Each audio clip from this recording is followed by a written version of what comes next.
check, check, check, check, check, check. Woo, woo! TikTok, time to rock. Good evening, good morning, good afternoon to everyone who's watching from all over the world. I'm your friendly neighborhood philosopher, and if you don't know who I am, I'll let one of the greatest sheikhs of our time explain it. Sheikh Yasser Qadhi, who we talking to? As for David Wood, I have rarely come across somebody who is more vulgar, vile, foul-mouthed, noxious, repugnant, depraved excuse of a preacher. Whatever he is, David Wood, it is obvious to any person of faith, is not a man of God. He's a vulgar, obscene, evil jerk. Jerk. And with me now is this walking, talking, living, breathing, atheist ball of rage and tears, the Apostate Prophet. How you doing, AP? I'm angry. What do you think? How do you think I'm doing? That's good. Yeah, I know. I'm doing well. Yeah. Hey, here you go. Hey, look. Why do people say David Wood is a closeted atheist? For the same reason they say AP is a closeted Christian. It's just a thing. It's just a thing in Islam to say whatever you say, we're going to say that you're actually the opposite. Ha! Oh, I thought you were going to say because it's true. Oh yeah. No, yeah, but it's true. Yeah. Me and AP came up with this plan a long time ago. We were like, hey, I'll pretend to be a Christian and you pretend to be an atheist. And we'll just always pretend to be the opposite of what we are. And then we'll do shows like that. And we're like, yay, what a great idea. That's a fantastic idea, man. Oh, man. People all, people are being brutal over here. AP crying like an atheist girl. Why would this happen? Ayaan Hirsi Ali is my hero.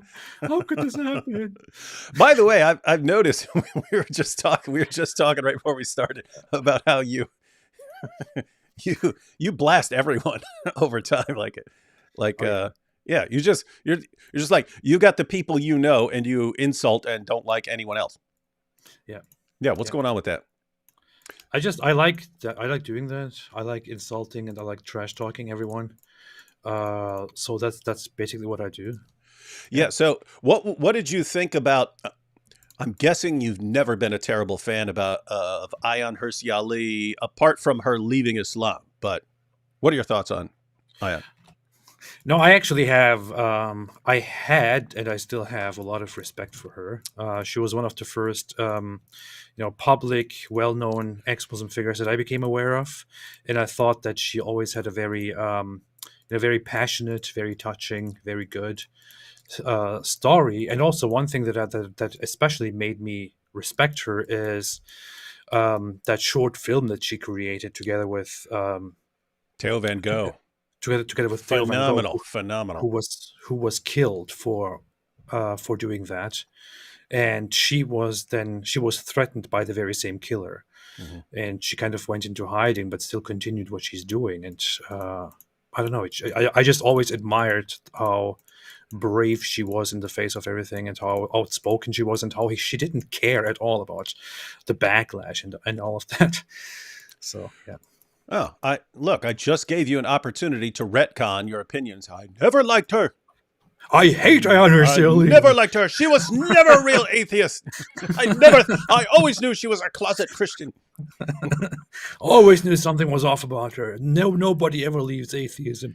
Yeah. What was that film called? That short one? Was that Submission?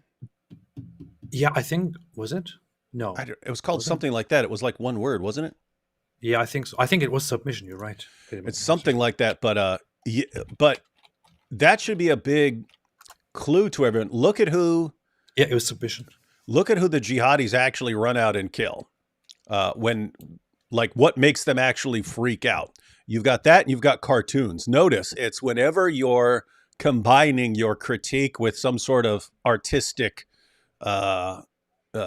vessel for including your message. That's what, for some reason, just makes them absolutely freak out.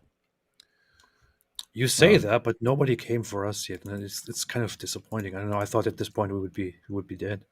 Yeah, well, look who they actually go after. They go after a bunch of like Theo Van Gogh. I mean, he's super awesome director and stuff, but Yeah.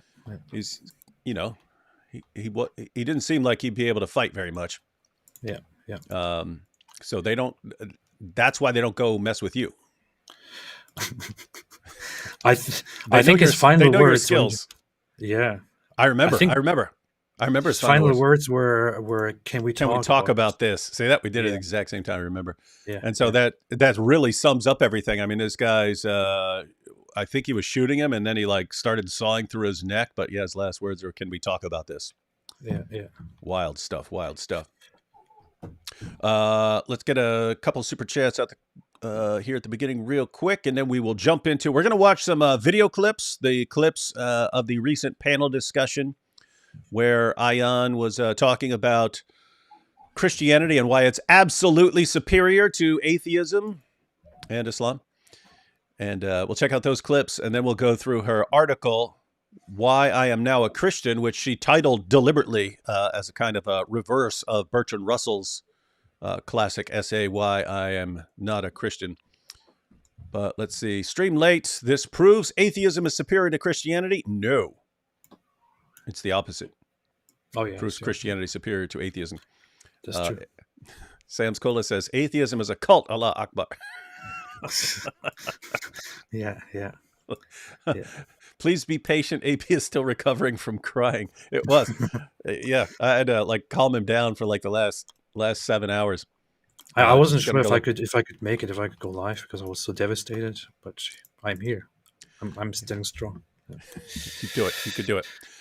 Just keep a box of tissues handy. Yeah. Okay. Wake up, babe. New far left, far right Muslim, Naturai Karta Alliance just dropped. I'm not sure which one that is, but there are alliances forming and breaking all over the place. AP, do you know about Naturai Karta? Do you know? No, what is that? They are these. That's this cult among the an ultra orthodox Jewish cult that is anti-Zionist. And they often show up, like you can see them when something happens with Israel. They often show up and they're like, yeah, I didn't know they were called that. I didn't know they're called that. I've seen those guys numerous times in New York City. Yeah, whenever there's some Israel, and they will, whenever there's some sort of event that involves like a pro-Israel protest or something like that, then these guys would be across the street with their own group. Yeah. And AP, you mad? Why are you stuttering? I need a darn. I should have had the "Why are you stuttering" sound effect so that every time you talk this evening, as we're discussing Ayaan Hirsi Ali, I can, why stuttering? I'll just have to say it. Stop fighting, Christians and atheists. Find a pen pal. Yeah. How about find a pen pal? Here we are again. If anyone had just listened to Jordan Peterson last year and started getting pen pals, we would not be in this mess right now. I know. If Hamas jihadis had simply gotten an Israeli pen pal, then... Despite Farfour, they would have... Yeah. Mm-hmm. Yeah. Hey, we could have Farfour get a Palestinian... get an Israeli pen pal, and it changes everything. That's funny. Let's see. AP, your intro song on your live, cause spontaneous twerking syndrome. That is the proper way of worship. Ping the pen pal. Allah.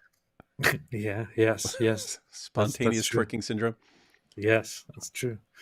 David, please do Jordan Peterson on Muhammad's Boom Boom Room. God bless you both, D Wood and AP, in Jesus' glorious name. Praying for you both.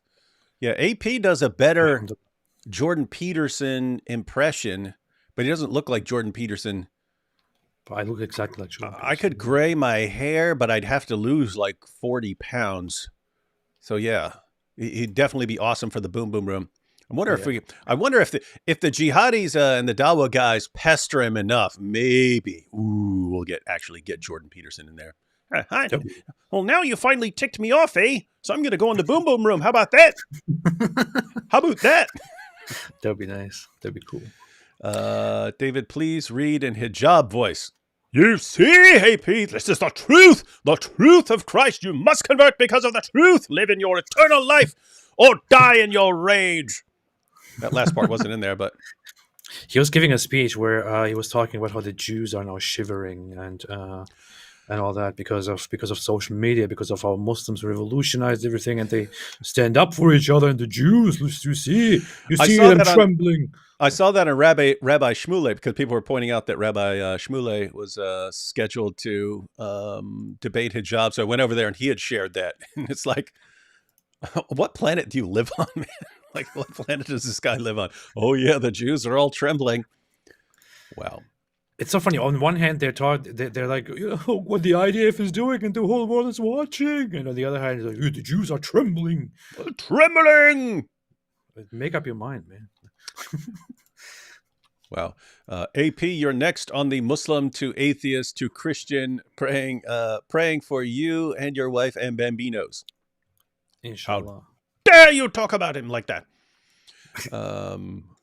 Giovanni here says that's going to be Hamas after Israel gets done with them. Can we talk about this? Oh, yeah. Come on, guys. It was only a joke. They're saying that like Hamas is going to be like Theo Van Gogh, and that they're going to be the ones. Can we talk about this, guys? Can we talk about it? Yeah, it was just a joke. It was just a joke. The terrorist attack.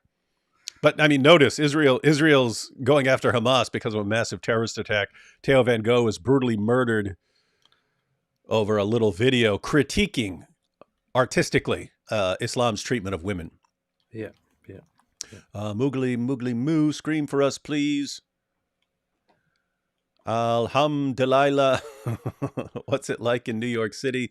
Muslim version of that plain white song. Hey there, Delilah. Think it will take off? God bless. No, it's not going to take off.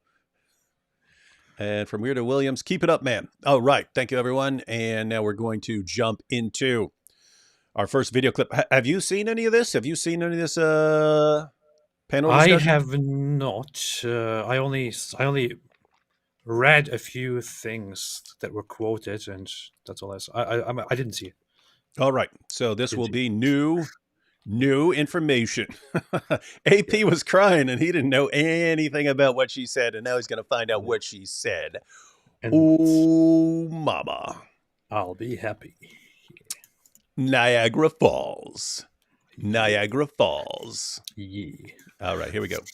And it's very arrogant to assume that you can change human beings to fit into all sorts of modules. Yeah, quite assuming that, AP. How dare you! Therefore, you Okay. Just liar! All right, here we go. accept that there is a power transcendent above us. And that idea that there is something above us, a higher power, I think that is rooted in Christianity, it's rooted in the Judeo-Christian traditions.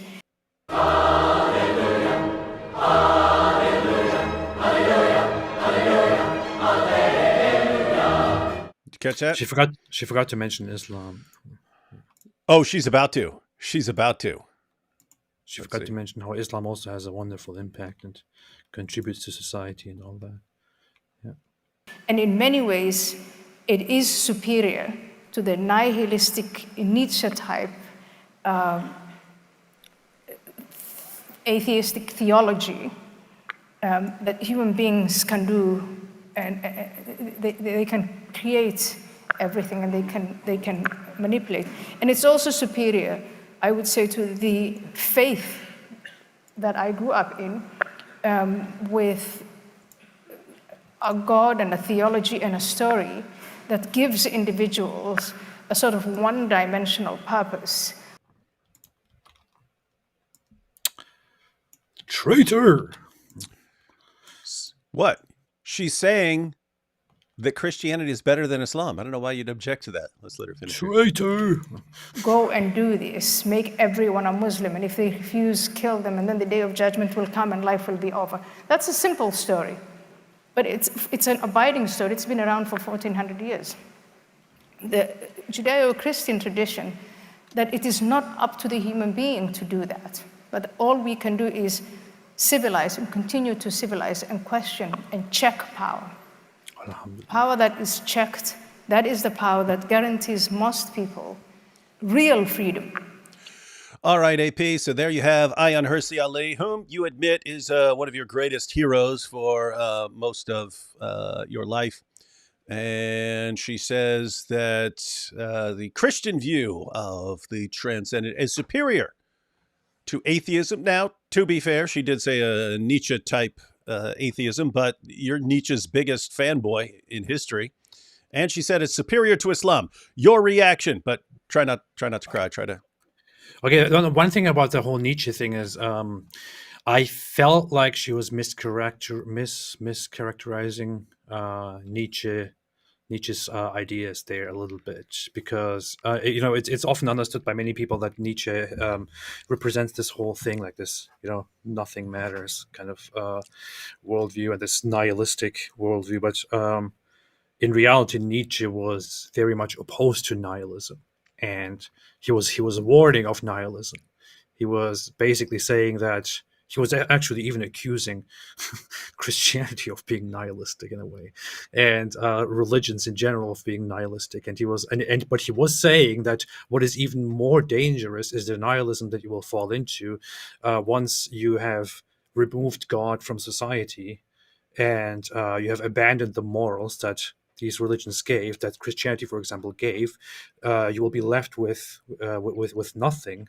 And that nihilism to him was the most dangerous thing. And what he was talking about is that in that state, humans must learn to move forward and to become better people by building a new moral system that is based on the will to power, which is often also misunderstood. But I wouldn't say that Nietzsche was representing a nihilistic way. He was actually against that. That said, did you want to add something? Or what? No, I was just thinking about Nietzsche as you were talking about. Yeah, he had some like when he's talking about eternal recurrence and the affirmation, like are you living the life that you could actually want to recur over and over again forever, like an infinite number of times? Mm-hmm. And that often gets interpreted as like a little mental exercise, like, hey, could you actually will like everything that's happening in your life to happen over and over and over again? But one of my professors, who was a Nietzsche scholar, pointed out that like they found in his notebooks where he was like trying to prove it like mathematically that this was going to actually happen, that this is all going to happen over and over and over again. But notice this idea of like affirming everything in your life, that doesn't sound like nihilism. Yeah, well, he was stressing the whole being authentic, not wasting your life on regret and on weakness which you are taught, but on being exactly as you said, that is one of the lines of living the life that you would be proud of, that you would be happy with if you lived it over and over again. So that's not really nihilism. That's the opposite of nihilism, I would say.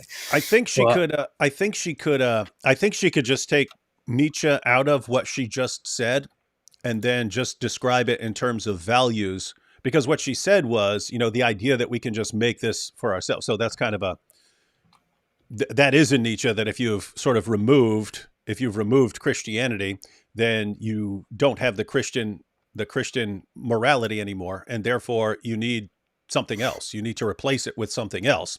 And that's where he says, must we not become like gods ourselves, mm-hmm. in order to invent this? So I think she's going in that kind of direction with the idea that we could make this up, we can invent this for ourselves. But then she talks about and just manipulate.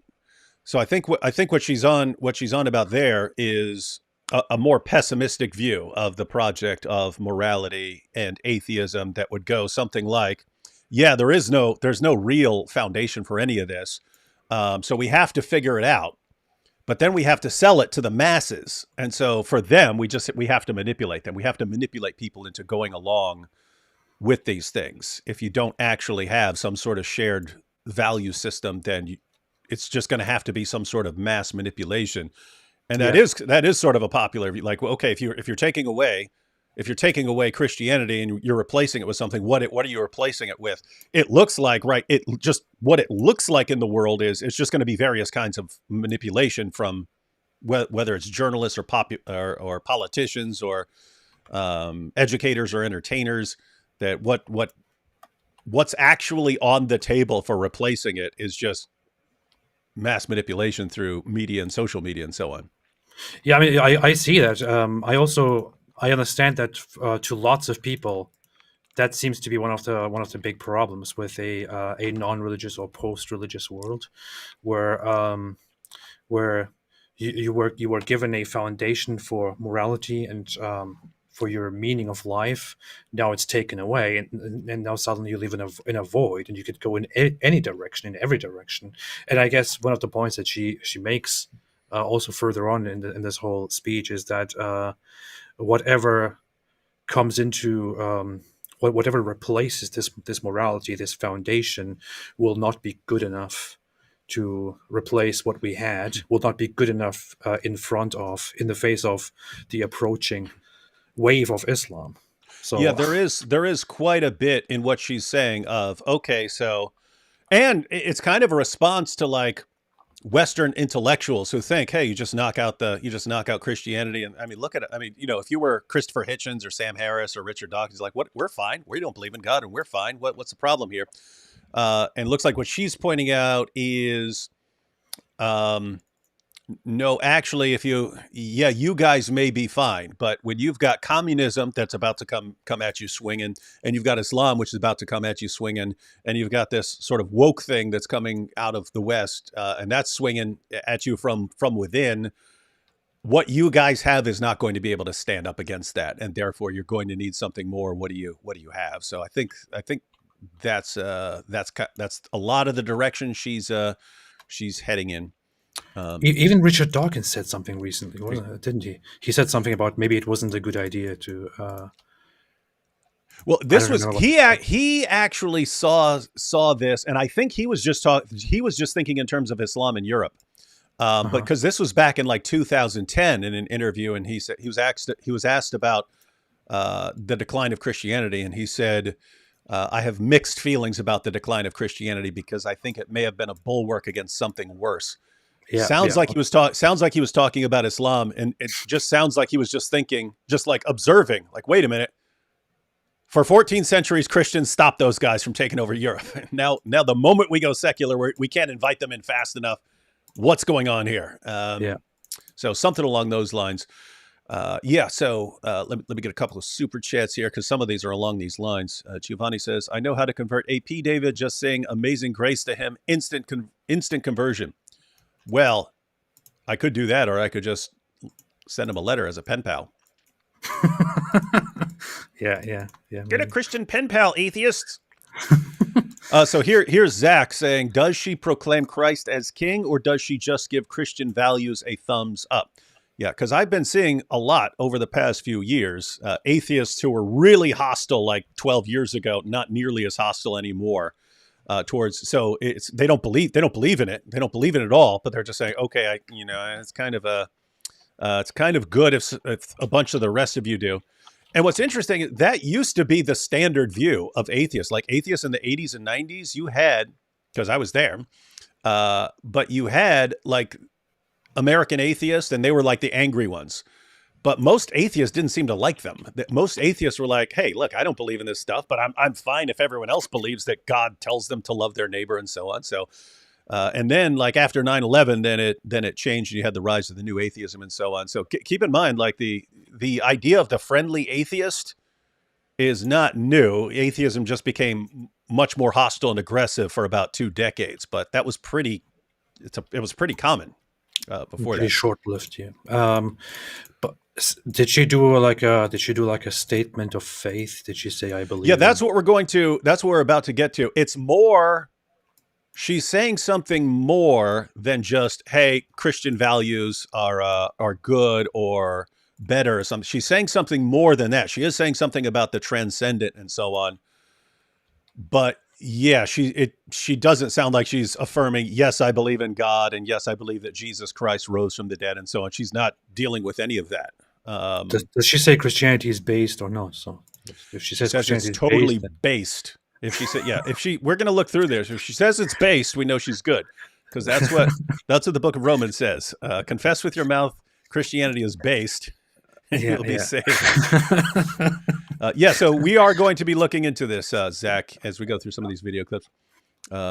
UI Josh says, if only AP would take off the leather straps, he would see the truth. God bless you. It's weird how people are combining like everything. yeah. It is important. It's important. Yeah. Let's defend Hitler and Satan team just took an L. Oh, they're going to be taking all kinds of L's here pretty soon. What's your problem with What? I'm not going to say that. That's We know what you want to say, AP. Who else would like to see this absolute queen debate Ilhan Omar on Hamas and Islamism? Yeah, that would be. They're both Somalis and so on, and they went in totally different directions. And I think that would be something really awesome. Someone with a big podcast should try and set that up. I don't think Ilhan Omar would do it. I think Ayaan would. I don't think Ilhan would. The leather strap has entered the chat. Yeah. You're still my fave bromance on the internet. Bromance, did you not see how I just betrayed him completely with that thumbnail and trashed him? Yeah, he destroyed me, and I'm about to destroy him. Yeah, that's what we're about to do. I want to get a Red Ryder BB gun for Christmas, but my mom said I'll shoot the leather strap of my anus out. You don't know what that's about, do you? No, You never saw. You never saw A What? Christmas Story? I think I did. Yeah, that's Pretty sure I he did. wants a Pretty sure I BB gun, and the response was always, "You'll shoot your eye out." And so he's saying they changed it to, "I'll shoot I the remember. leather strap of the anus out." D Wood, saw your debate with Isa Kabir. How do you really refute that worldview? I don't know what sect he is, but it reminded me of Islamic progressive Christianity. Yeah, it is. I mean, if people aren't arguing like these are the arguments that prove my position is true, it's hard. It's just a different way of thinking. The way that Sufis, Isa is a Sufi, so the way they think is different, and it's almost like you'd need someone who thinks in the same way but has a completely different position for him to kind of speak the language. It's like, it's very easy to debate in the realm of like analytic philosophy. It's much harder to debate with like continental philosophy. I can't even figure out what continental philosophers are saying a lot of the time, just because they're thinking so differently from the way I think.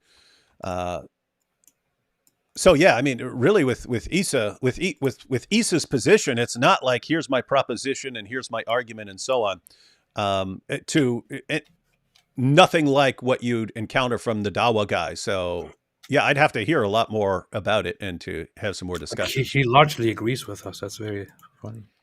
Yeah, I do want to get Isa on some live streams with us. To have some. I'd really like to have him just break down Sufi Islam for people and to explain some of the differences between that and what we're used to, because we have our standard picture of Islam that we're getting from the guys who keep coming at us constantly.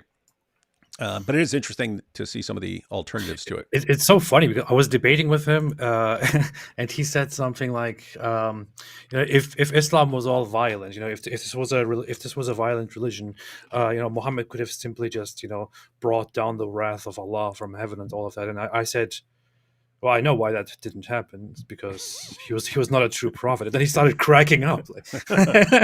That's what I like. I didn't expect that. Like Isa is a perfect example. You and I have talked lots of times before about lots of the Dawa guys. We think even if these guys weren't Dawa guys, even if they converted to atheism or Christianity, we still would not get along with a lot of these guys. But there are some of the Dawa guys that we think, okay, if they didn't hate us, we would actually get along with them. But Isa's like a perfect example of we would totally get along with him. Even he's a Muslim, but we would totally get along with him because he doesn't want to kill us. He doesn't get enraged about any little thing we say and so on. So yeah, we're fans. Layman Christian said, AP, have you had a real look into Christianity? Is it something you could be open to? Have you tried praying? God bless you both. I have to say, AP has looked a lot more into Christianity than a lot of Christians. So, but what's your response here? You can't say that. Man. It's very bad. Because he's a closet Christian. Yeah, yeah. I have. I spent a lot of time on that, with that over the years. Sorry, I'm laughing at the next comment I'm about to bring up.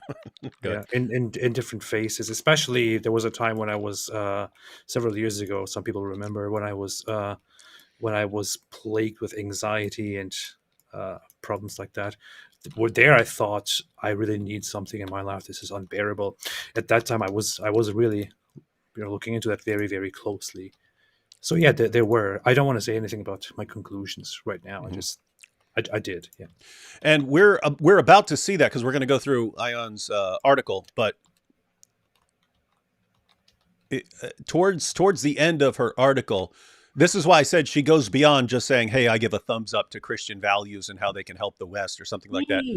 She goes into like kind of her personal need to believe in something beyond herself and so on. So we'll be taking a look at that in a moment here. And I was laughing because the next Zachernik, your next AP, you're going to write a book called "Seeking Atheism, Finding Jesus." You see, this is the proof that Christianity is true. Hey, that is a funny little side note in that, we'll sit here. We're gonna discuss Ayaan Hirsi Ali, and when I'm writing, atheists are crying because of this and so on. I'm joking. We're imitating the Dawa guys because if someone like Ayaan Hirsi Ali had converted to Islam, they would be parading this through the streets as the new proof that Islam is true.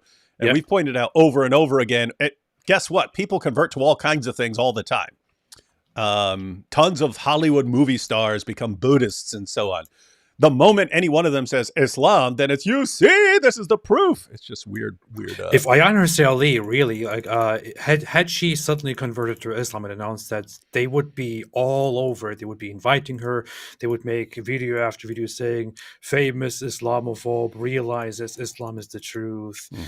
This is what made her change her mind." And it would be like, look, and still there are some idiots out there who do this and this and that. They would be all over it, man. Absolutely. And Habibi says, "Hey, here's my jizya. I'm praying for AP. Peace be upon him." Alhamdulillah. Thank you. And Cedric here with the Garka Tree Fund. Build more Garka trees. We need them. All right, we got some more super chats coming up, but let's go through this next video clip. We got 3 short video clips, and then we're going to take a look at this article. But here we go. I think that in the West, we made this mistake of having a debate about, is there a God? Is there a God? And then having everybody weigh in and twisting ourselves into pretzels. There is no God, there is a God. Which is, I think, and I've come to realize over time, that is a waste of time. It's not in the least helpful. I think what we should have done instead, what we should do instead, is compare the different concepts of God that humanity has come up with, and the different stories that humans have told each other about that what is transcendent. Did you catch what she's aiming at there? Yes. Yeah, it's I mean, it's again, it's just like a different way of thinking, and she's thinking way more in like pragmatic, practical terms, saying, "Hey, you're saying the debate we're having is prove that this thing is true, prove that that thing is true, prove that this belief is true, prove that that is true." When what you should be saying is, "Hey, here's how this compares to this and compares to this, and where it gets us. And this one is better than these other things that that are available to us right now." Again, she's going to go beyond that. But as far as what she's saying right here, she's saying, okay, instead of debating whether, like, what she doesn't say this, but it would be the same idea. Instead of debating Trinity versus Tawheed, you should be looking at like this sort of concept and what it leads to, and this sort of concept over here and what it leads to. And well, that one total worldview is better than this other worldview over here, or one concept of the transcendent is better than this other one. What are your, like, lots of people have a massively negative reaction to it, but I think it's actually part of it. That's actually part of your reasoning process. It's not just, hey, here are the propositions and here's my conclusion that I draw from, plugging these things into this argument form and getting this conclusion. real world implications for beliefs also are relevant. What are your thoughts on all this?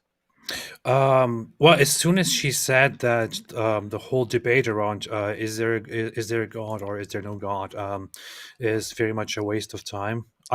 That's something I said quite a bit over the years, but for different reasons. So at first I thought, hey, that's something I said, but then the way she explains it is different. So she compares the systems to each other to figure out what is better in a pragmatic sense, I guess.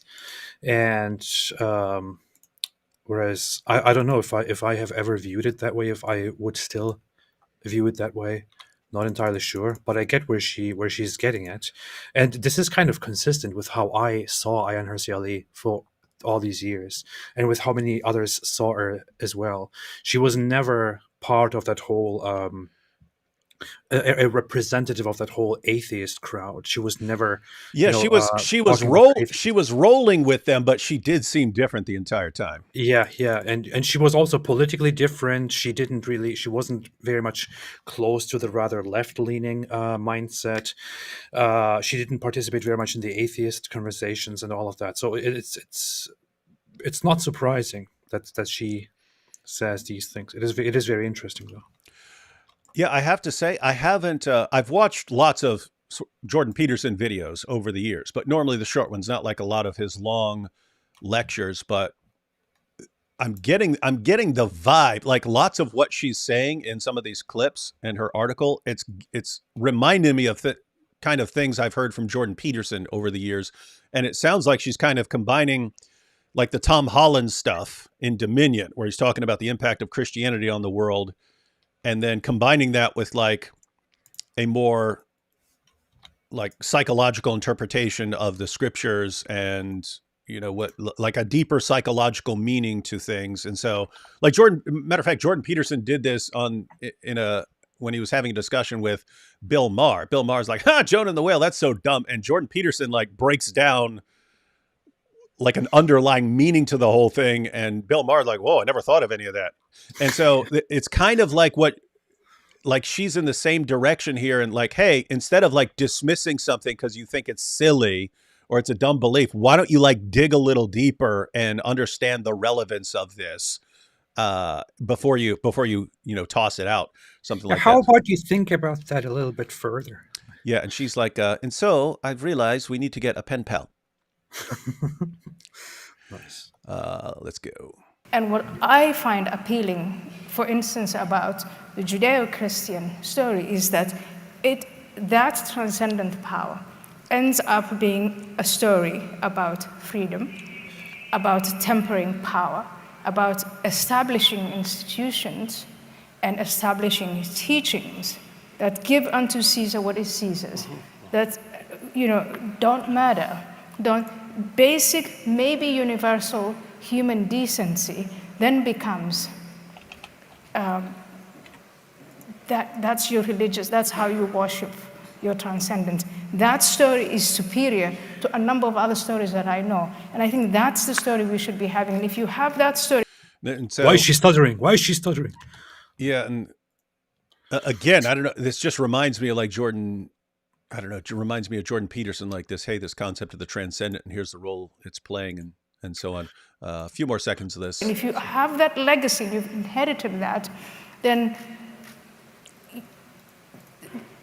you not only appreciate it, but you also fight to preserve it. And you have a mirror to hold to the other gods that are presenting themselves as omnipotent and powerful. And notice what you just said there. If you've got this, and here's the impact that it has on you, and here's the foundation it provides for you. She said you'll be willing to fight to preserve it. And a lot, again, she's going to go beyond this, but this looks to be falling right in line with a lot of the other stuff that's going on and that people are thinking is not the sort of thing that you fight to preserve. Mm-hmm. And you're not gonna stand up and put your life on the line for this kind of thing. You're just not going to. And so, and then she adds the mirror thing that you can actually compare it to to other positions and so on. Any thoughts on any of that? Nothing No? to add. Go a couple super chats here, and then we'll jump into the third clip. I think that's where she declares her a Christian. She's a Christian, or earlier. I don't know. Let's see. Giovanni here says they aren't so hostile to us now because I think he's talking about atheists. They aren't so hostile to us now because they see the ugly things coming, so they push their backs up against us. Because it's, as David says, atheists are just heretical Christians. So, he's saying that atheists are actually warming up to Christianity because they're worried about a lot of the bad things in the world. I mean, that could be part of it, but I think part of it is just kind of a failed experiment. Like if you go back 20 years, the message of the new atheists, again, as opposed to atheists in the 90s were not like this, but they said, hey, we actually need to just mock and ridicule people's beliefs until they drop these beliefs, and then everyone will be like us. Everyone will be like the intellectual new atheists and so on, and the world will be a better place. And we've had 20 years of that, and they've had a degree of success in terms of belief in Christianity declining and so on, and the numbers of atheists rising and so on. And so we've gotten a glimpse of how the world will actually change. And what you don't see is some sort of like scientific utopia forming, which is what was thought like 20 years ago. Hey, if we just get religion out of the way, it's going to be this utopia of rationality and science and so on. And it just doesn't look like that. It looks like as soon as most people reject Christianity, they cling to something else that then becomes a kind of alternative religion, even if it's just like, some weird like political cult or something like that. Seems they just jump on something else. And the actual impact is like everything becoming fragmented and everyone being at war with each other over this new idol that they've taken since they've abandoned Christianity. And I think a lot of atheists are just realizing this isn't going the way we thought. So maybe we need to pump the brakes on what we were planning here. What are your thoughts? Yeah, I mean, even several years ago, still, or maybe I don't know, half a decade ago, there were in the atheist community, in the online atheist community, it was a very popular thing to just to post statistics and to say, look at this, look, religion is declining, look, so many atheists here, look, so many atheists there, soon people are finally realizing, they're finally waking up, and so on. Like, this was a very popular narrative, something that people always cheered about and wanted to look at. And it kind of became very quickly unpopular. It became very quickly irrelevant. It became very quickly, it faded away. Obviously, it doesn't really work like that. Religion is here to stay, as many people have acknowledged. And even if things change slightly, it doesn't mean that soon in our lifetime there will be no more religion left. It will be all atheistic, and we will all be happy, and we will just party all day, and we will love each other and all that. Yeah, that's nonsense. Mm-hmm. It's nonsense. That's not how it works. And once you give up your religious values altogether and open the doors to everyone else, then those who didn't give up their values, which are pretty bad, will probably come in and will start imposing their values, because they will think, oh, look at this, these people don't have values, let's give them our values. Mm-hmm. Let's give them our values, let's tell them about ours, and if they don't accept it, let's beat them. So the world is not as wonderful, as happy, as cute as people thought. So that probably has an impact here. That is an ongoing. Everyone has this exact same issue. It seems like the sort of intellectual atheists who are leading the new atheist charge. They seem to think, hey, if people get rid of religion, they'll be like us. They'll be like us. Yeah. You have lots of Christians who think that Muslims are just like us, except for they have a couple different beliefs, and so on. And so Christians lots of times emphasize, I've heard, don't criticize Muhammad, don't criticize the Quran, just preach how much you love them and so on, and not realizing, hey, yeah, this does have an impact on certain Muslims and so on. But other Muslims like actually respect you more if you come at them like blasting away at them and so on. It's a culture that respects strength more than being nice and so on. But Christians in the West tend to think like, Like I've had people watch the exact. This goes back to me and Nabil watching debates where you could watch the exact same debate with a Muslim and with some Christians, and the Christians are actually judging based on who's nicer. Like whoever is nicer in the debate, they favor that person. The Muslims are whoever is more aggressive in the debate. That guy's getting the thumbs up, like separate from arguments and so on. So anyway, and then you've got Muslims who think that underneath everything, we're all just like them and we want to subjugate them and slaughter them and so on when we actually don't and so on. So everyone has this view of other people are like me. And anyway, they're just not. Yeah, and one of those things is also one of the things is that we talked about this before. This is a very long and complicated thing, but Nietzsche pointed out the same thing. Tom Holland pointed out the same thing. It's Christianity has an impact on society. The religion that is part of that is at the foundation, at the core of a society, has a very large impact on how this society thinks. And even in an environment where people are no longer Christian, but they are post-Christian, meaning they are in a country, in a culture that was deeply impacted by Christianity, that was very much built on Christian values, people will still hold on to a lot of Christian values without even knowing it. Even when they're criticizing Christianity, or even when they are criticizing religion, when they are criticizing the Bible, and say, no, it's not good, it's intolerant, it's this and that, they are basically appealing to values which they learned from those very same religions. The sense of compassion, of being being equal, and things like that, and people people have to at some point realize that is what taught them how to think and how to feel, and whatever comes from afar to replace those values is not quite as good as they thought. Yeah, and there's you have in a culture, you'll have a belief system and a value system.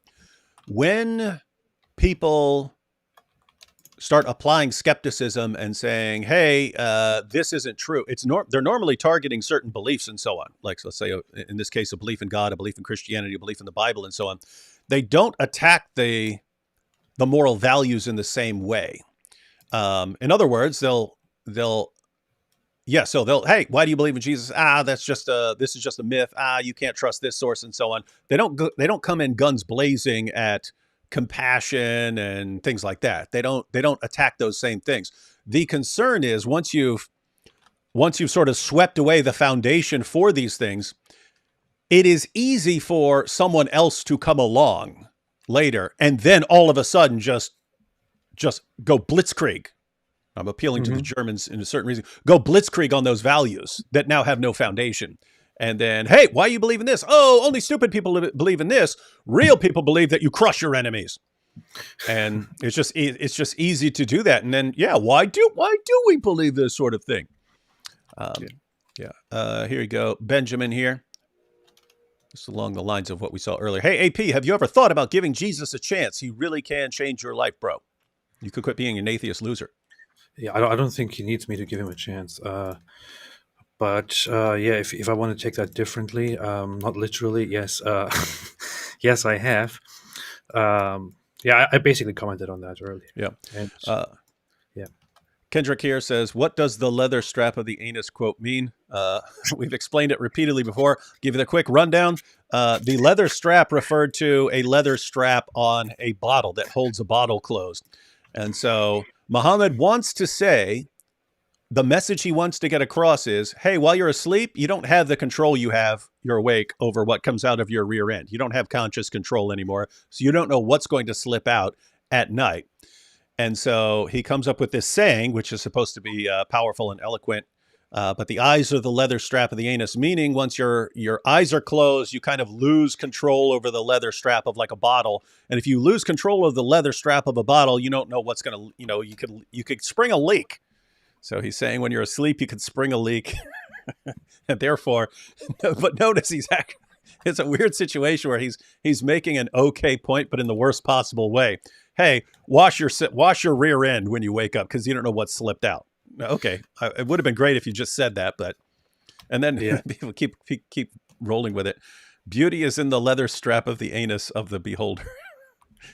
Now everyone's just replacing any quote with eyes in it with leather strap of the anus. You know what? It's actually worse than that. It's actually dumber than that, because the actual point, as far as I remember, of that whole idea is that if you go to sleep, yes, it's exactly as you said. If you go to sleep, you don't know what's going to come out.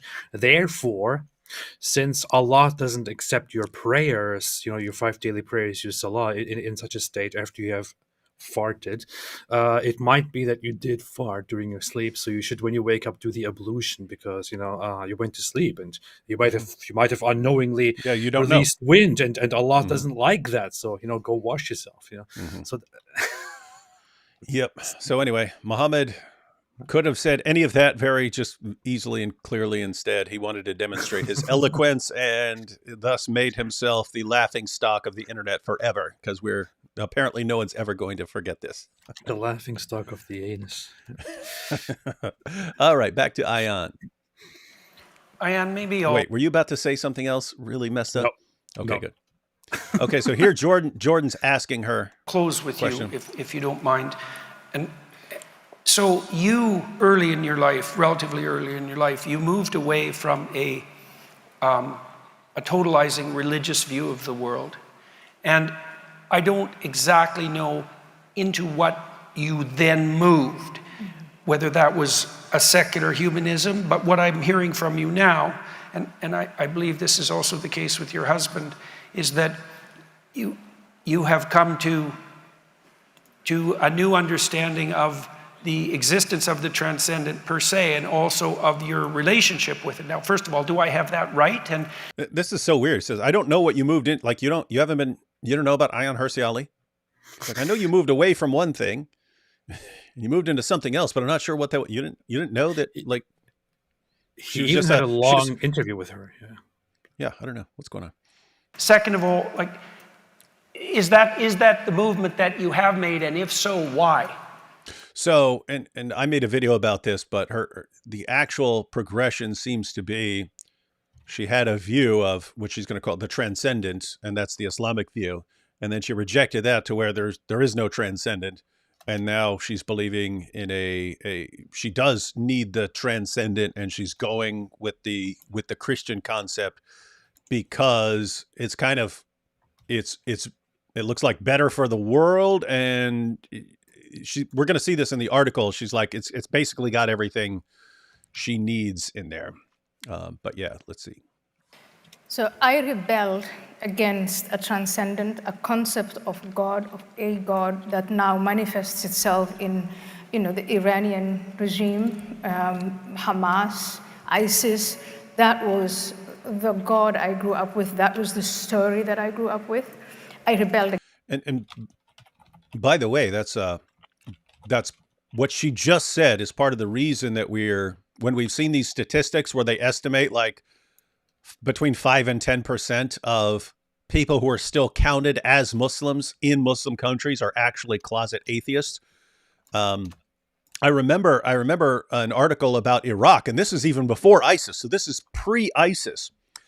There was an article talking about the younger generation in Iraq just despises religion. Again, this is pre-ISIS. This is before they saw Islam in all its glory.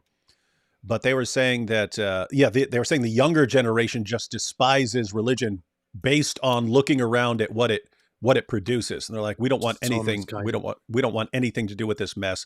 And so she's looking around at, Iran and the Muslim Brotherhood and all this and saying, oh my goodness, what is this mess? That's so misguided. Poor youth. Like, they don't understand the glory of Islam. The glory of Islam. That's why they need Muhammad hijab to show them, and Ali Dawah to provide airtight arguments. Can you imagine, by the way, like I was just thinking, listening to Jordan Peterson and Ayaan Hirsi Ali, their exchange. Can you imagine if somebody like Muhammad Hijab was in that, on that panel? Yeah, I know. In this very reasonable conversation. What are you stuttering? He would have said, what like, are you talking about? What are you stuttering? What are you stuttering? Yeah. Huh? Look at you've you! been Look at humiliated. you, trembling! What are And your of course, qualifications? and she would have this 6'8" guy right beside her, yelling at her, and so she'd obviously get a little nervous. You know, what's going on with this guy? You see how they tremble before us? Ha ha! What a joke, man! What a joke! This is awesome. Against that. And then when I was bold enough to say, and this was in the Netherlands, I don't want any of that. I didn't convert to Christianity. I didn't convert to another religion or another God. I carried with me this idea, the three-letter word of God stands just for evil. And my best... So notice it's not the Islamic God is evil. She just, I thought anything with God in it. So basically religion is evil. That's what many people assume people go through in general when they leave religion. I didn't really go through that, but I see that but I did have some little resentment in me at some point. But I don't think I ever really went into that like extreme direction.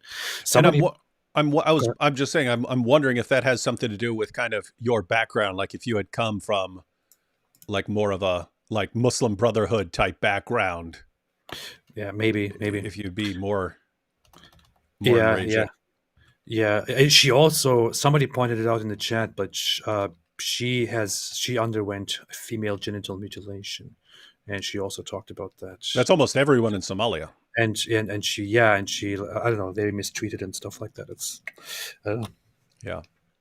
Came Sam Harris and Christopher Hitchens and Richard Dawkins. My best friends became Sam Harris and Christopher Hitchens and Richard Dawkins. These are people I still love and adore. And I think over time, I'm now 53. And so when I was in this state of rebellion, it started for me when I was 32 years old. Over time, I've come to realize, and I wish Christopher was alive today to comment on what we are going through. I say the same thing so often. I would love to have Christopher. I mean, we got Douglas Murray. He's pretty good. But yeah, I would love Christopher Hitchens' commentary on a lot of the stuff that's going on. I would love him to comment on the whole Islamic influence and stuff that is happening around the world in the UK, especially. He would have some really, really harsh and direct and very good things to say. Yeah, and he has the combination of having the really, really smart sound, the smartest sounding accent in the entire world, the smart sounding British accent, not one of the 11 different stupid sounding British accents. You got the smart one. Hey, see what's going on there, mate. Hey, governor. He had the smart sounding, but then he combines it with like a massive, like a way with words. So he's got the accent and then he's got a way with words there and super intelligent and so on. So yeah, he's got a total package of rhetoric there. And again, I think Douglas Murray's the closest thing there is to it right now. He's solid.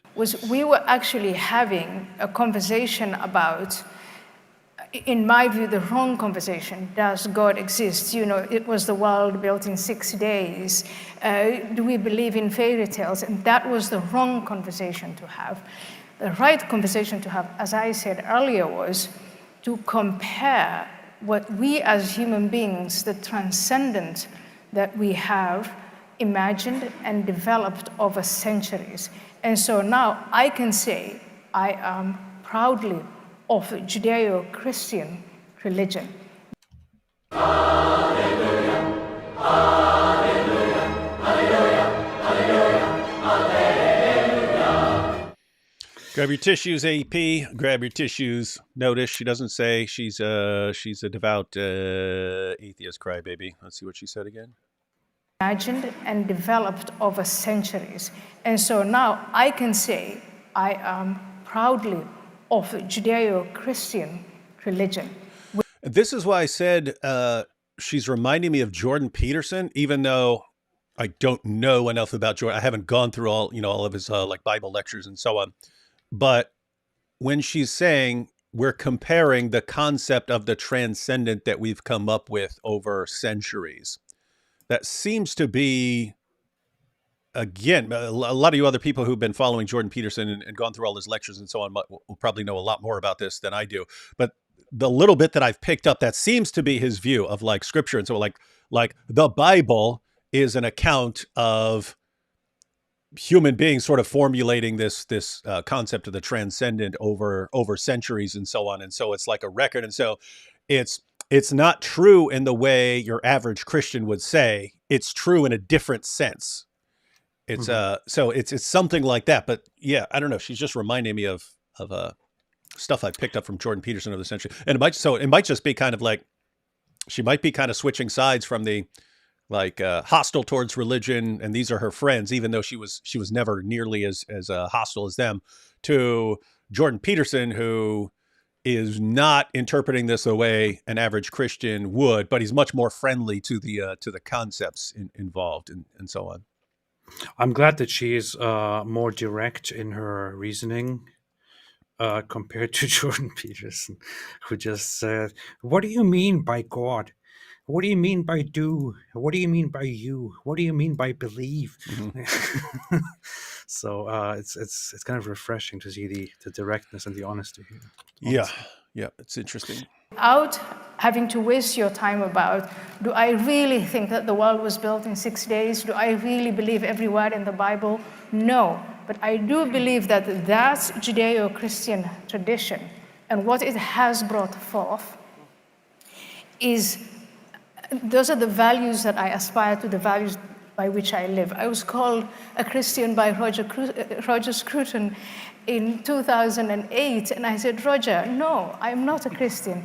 And he said, "But you act like a Christian, and you behave like a Christian, therefore you are a Christian." And I think that that's what you can hear cackling in the background, especially when she it's only a few more seconds long, but she's going to say the same thing about Richard Dawkins, and you can hear, I mean, I can hear it on my headphones. I don't know if everyone else can hear it, but you can hear like cackling from some of the other people up there with her. But check this out. That's exactly what I would like to say to Richard Dawkins. It's, you act like, I've been to, choral music with him, which he enjoys very much. And he's one of the most Christian people I know. And so I think we've been having this, time-wasting debates. And, you grow up, I matured, here I am. So that's very interesting. It's funny hey, I've grown up. We had these, she's like, hey, we had these childish debates about whether this is true and whether this is not true and so on. And now I've grown up, and I don't want to have the debates about is this true? Is that true? Is this true? Is that true? It's just which notice she's saying, hey, the debates, that's all a waste of time and so on. Here I'm thinking it kind of depends on the person, and she might be suffering from what we were just talking about, that people tend to think that other people think the way they do. Like me, I wouldn't be following it if I didn't believe it. I wouldn't be following if I didn't believe in God and in Jesus. I would not be following the commands of Jesus. I wouldn't do it. I don't know exactly what I'd be doing. I know what I did when I was younger. I don't know exactly what I'd be doing. Like if I stopped believing tomorrow, I don't know exactly what I'd be doing. But so my point here is, I think there are people who need to be having those debates, and other people, if that's kind of not you, okay, then you could be thinking in different ways. Let's go through a couple super chats here. I heard a lot of people say stuff like that to me as well. I hear people say stuff like that, and the thing is, it's not just like an anecdote. It's not just a remark that you're saying that you move on from. It's like it actually helps understand what she is, the deeper thoughts that she went through before she came to this conclusion, which would seem like, okay, it doesn't really matter to her if this religion is true or not. It doesn't really matter to her if the whole, metaphysical aspect of the whole, theological, transcendental aspect of it is true or not. What matters to her is rather that beyond all of that, beyond those basic thoughts, this religion developed over a very, very long time as a foundation to the society that we are right now. We are standing on that solid foundation. And she looks down and she sees the foundation. She appreciates it very much. And seeing that, she now values it. she has an attachment to it, and she wants to have loyalty to it, and she doesn't really care about the whole theological aspect of it. And I don't know. I feel like I appreciate that.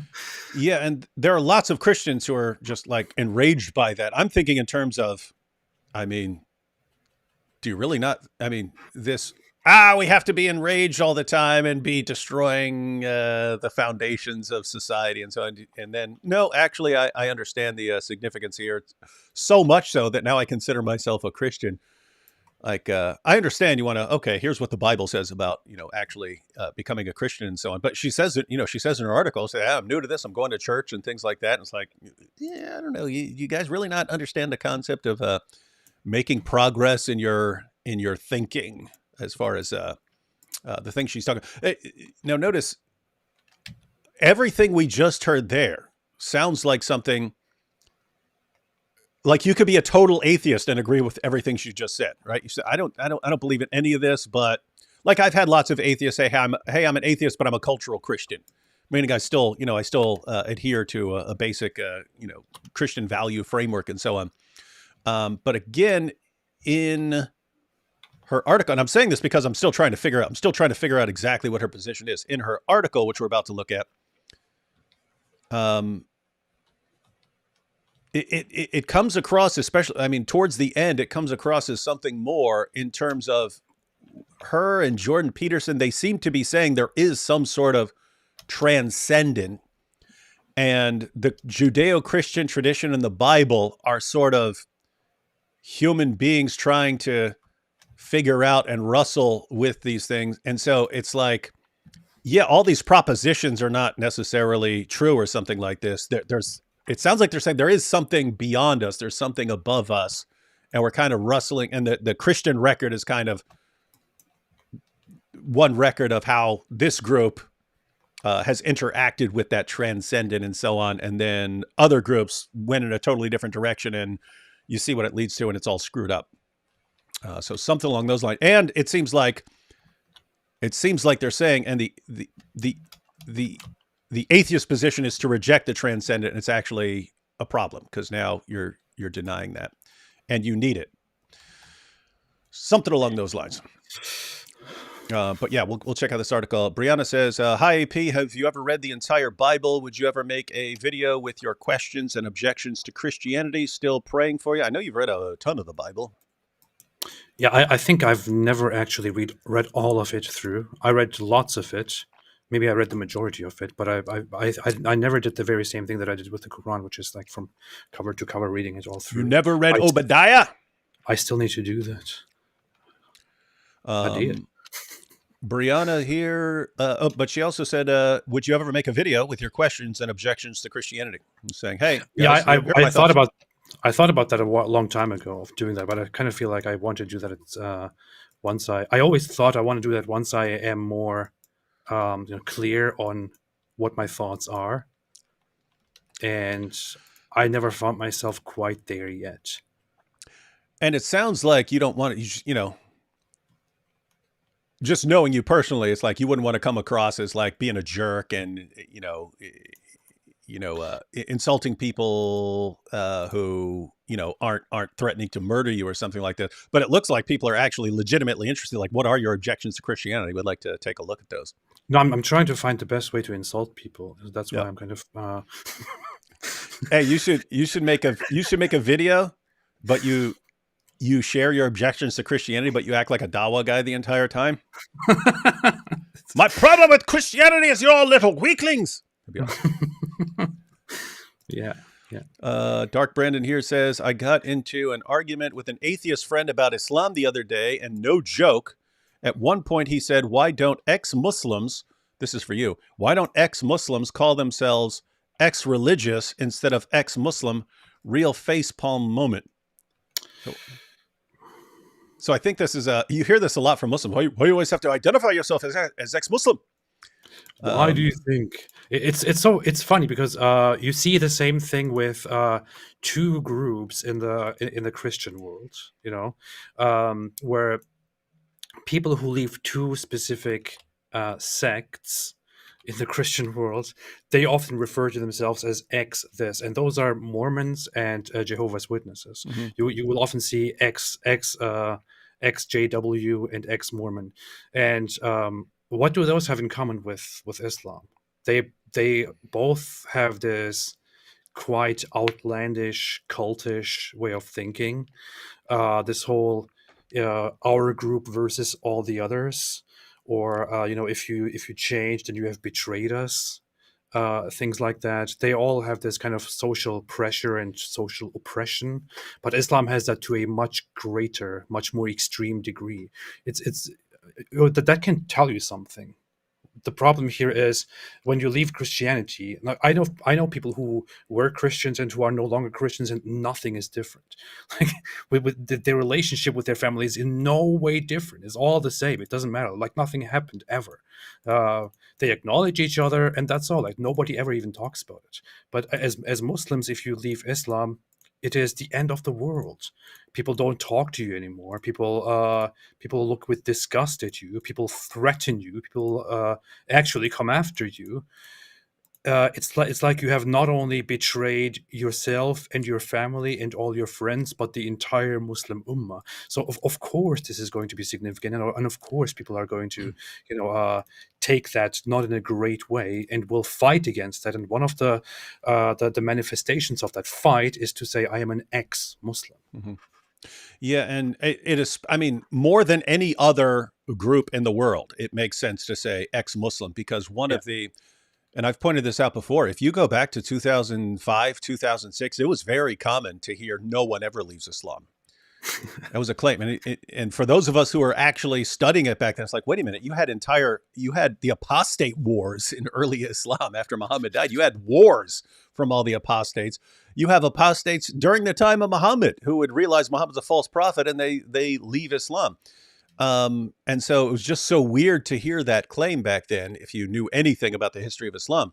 But notice, even we've already referenced this, between 5 and 10% of Muslims in Muslim countries are actually closeted atheists. It seems like when you're leaving Islam, now if you leave Islam and you become a Christian, okay, I have this community out there. I have this community of Christians now. I'm part of that family.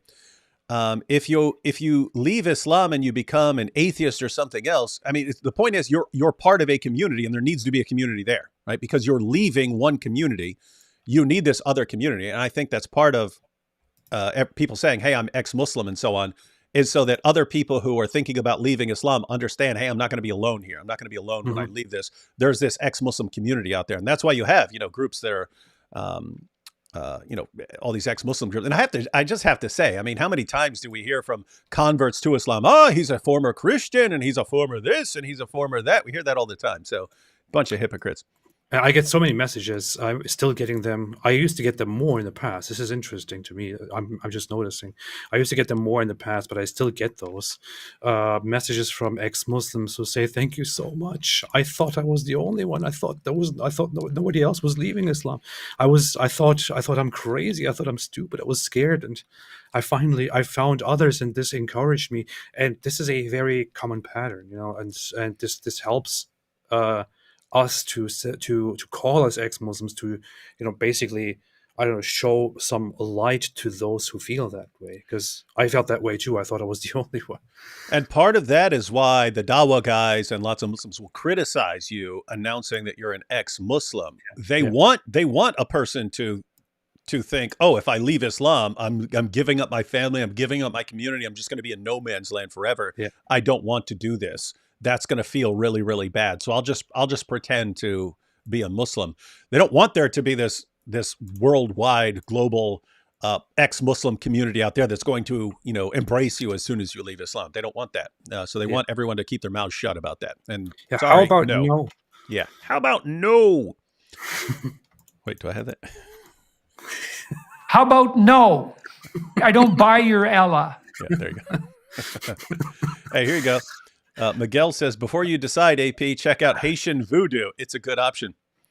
I knew a Haitian dude. We just called him Haiti. I don't know what his actual name was in prison, but he was Haiti. And he was one of those guys who had a speech impediment where he talked like this. Oh yeah. So it's funny because I asked him one day, I was like, hey, is that how Haitians talk? And he goes, no, they make fun of me there too. And I was like, oh, okay. I actually, because I didn't know anymore. I didn't know any other Haitians. So I was like, is that how Haitians talk? But he would talk about these dudes. He'd be like, man, this is voodoo dudes that live up in the jungle, and they can turn the person into an animal. And you could go up and if you give them enough money, you could sell them someone on the other side of the world, dog. And the person would just drop dead. And I was going, come on, man. I said, all right, you go give this voodoo guy my info and tell him to kill me. I want to see what happens. He goes, no, dog, he wouldn't try it on you. You're a Christian. And I was like, wait, these guys. So these guys are like, no, we don't do it. It's weird having voodoo and simultaneously thinking, oh, but it doesn't work on Christians, because you're like, okay, then there are limits to this. Like, why wouldn't you then believe in Christianity? I don't know. It's weird stuff. That's weird. Yeah, that is. I heard that from multiple things. I heard that from a Wiccan too. I mean, I heard it from someone who was talking to a Wiccan and said, he said, hey, I challenge you to cast a spell on me. And I had an encounter with some Wiccans while I was locked up too. But he said he went into a Wiccan shop and said, hey, I want to see if you can cast it. It wasn't like to kill him or anything. He's just saying, I want to see if you can actually cast a spell on me. And he said, the Wiccan dude said, well, are you a Christian? He goes, yeah. And he goes, it wouldn't work. I was like, wait, why do you guys believe it? I don't know. Wiccanism is so, it's such a fake. It's like a fake attempt at being, mysterious and going with these old mystical, natural ideas, but it's like totally made up. It's like modern interpretations of modern people trying to somehow have these old ideas that nobody believes in anymore. All these tree spirits and so on. Yeah, weirdos. Are you know what this is about? Are you two going to make a response to Kim Iverson's 3 Islam videos? You know what this is about? I don't know who that is. You familiar with that? She's this annoying she's this woman who is on Rumble, and has been talking about this whole Israel-Palestine conflict, and she's been kind of pandering to the pro-Hamas people and basically accusing Israel and kinds of things. And she also had a conversation with what's his name, Hamza Yusuf, where Hamza Yusuf was explained to her. I posted a reply to that on Twitter earlier today. He was saying, great, holy war doesn't exist in Islam. There's no such thing.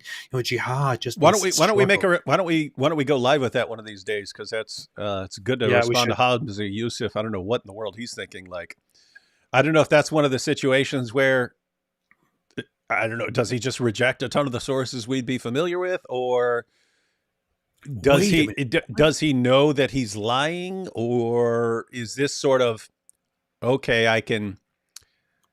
I know that people are interpreting this in a way that is completely misleading, but I'm okay with that. What are you saying? I just noticed she had that live stream 2 days ago. It's on Rumble. I'm really underestimating Rumble and underestimating this person, but it has currently 216,000 views. So we might want to go through some of that. Yeah. Okay. That's interesting. Huh. I'll check it out.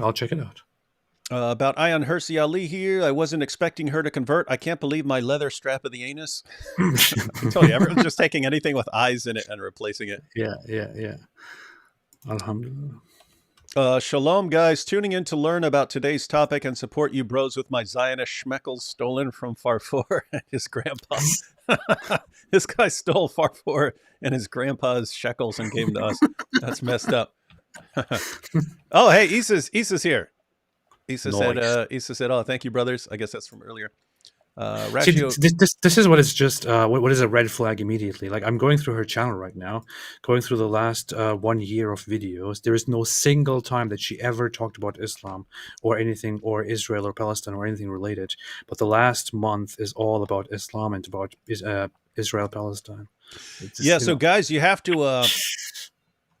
Here's the thing. This ties into what Jordan Peterson was talking about people with the dark tetrads, psychopaths, narcissists, Machiavellians, and sadists want to jump into situations to use it to their advantage. And you see the Dawa guys all do this, right? Like, notice, you can be a Dawa guy and be seriously interested in the Israeli-Palestinian conflict and so on, and want to discuss that and so on. But people with certain personality types, That's not the real issue. The issue is, hey, I want to further myself and rally more support around myself in this situation, and they want to use that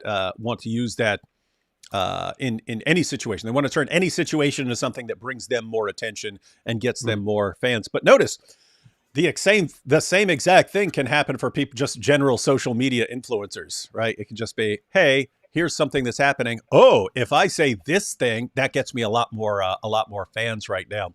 And so this can be, I don't know. I have no idea. I've never seen her. I have no clue what her position is. I'm saying be aware of it, right? I mean, we all get this idea when you've got like, Sneeko and something like this suddenly converting to Islam and so on, that it has a lot more to do with, oh, here's a big fan base that will be loyal to me no matter what I do.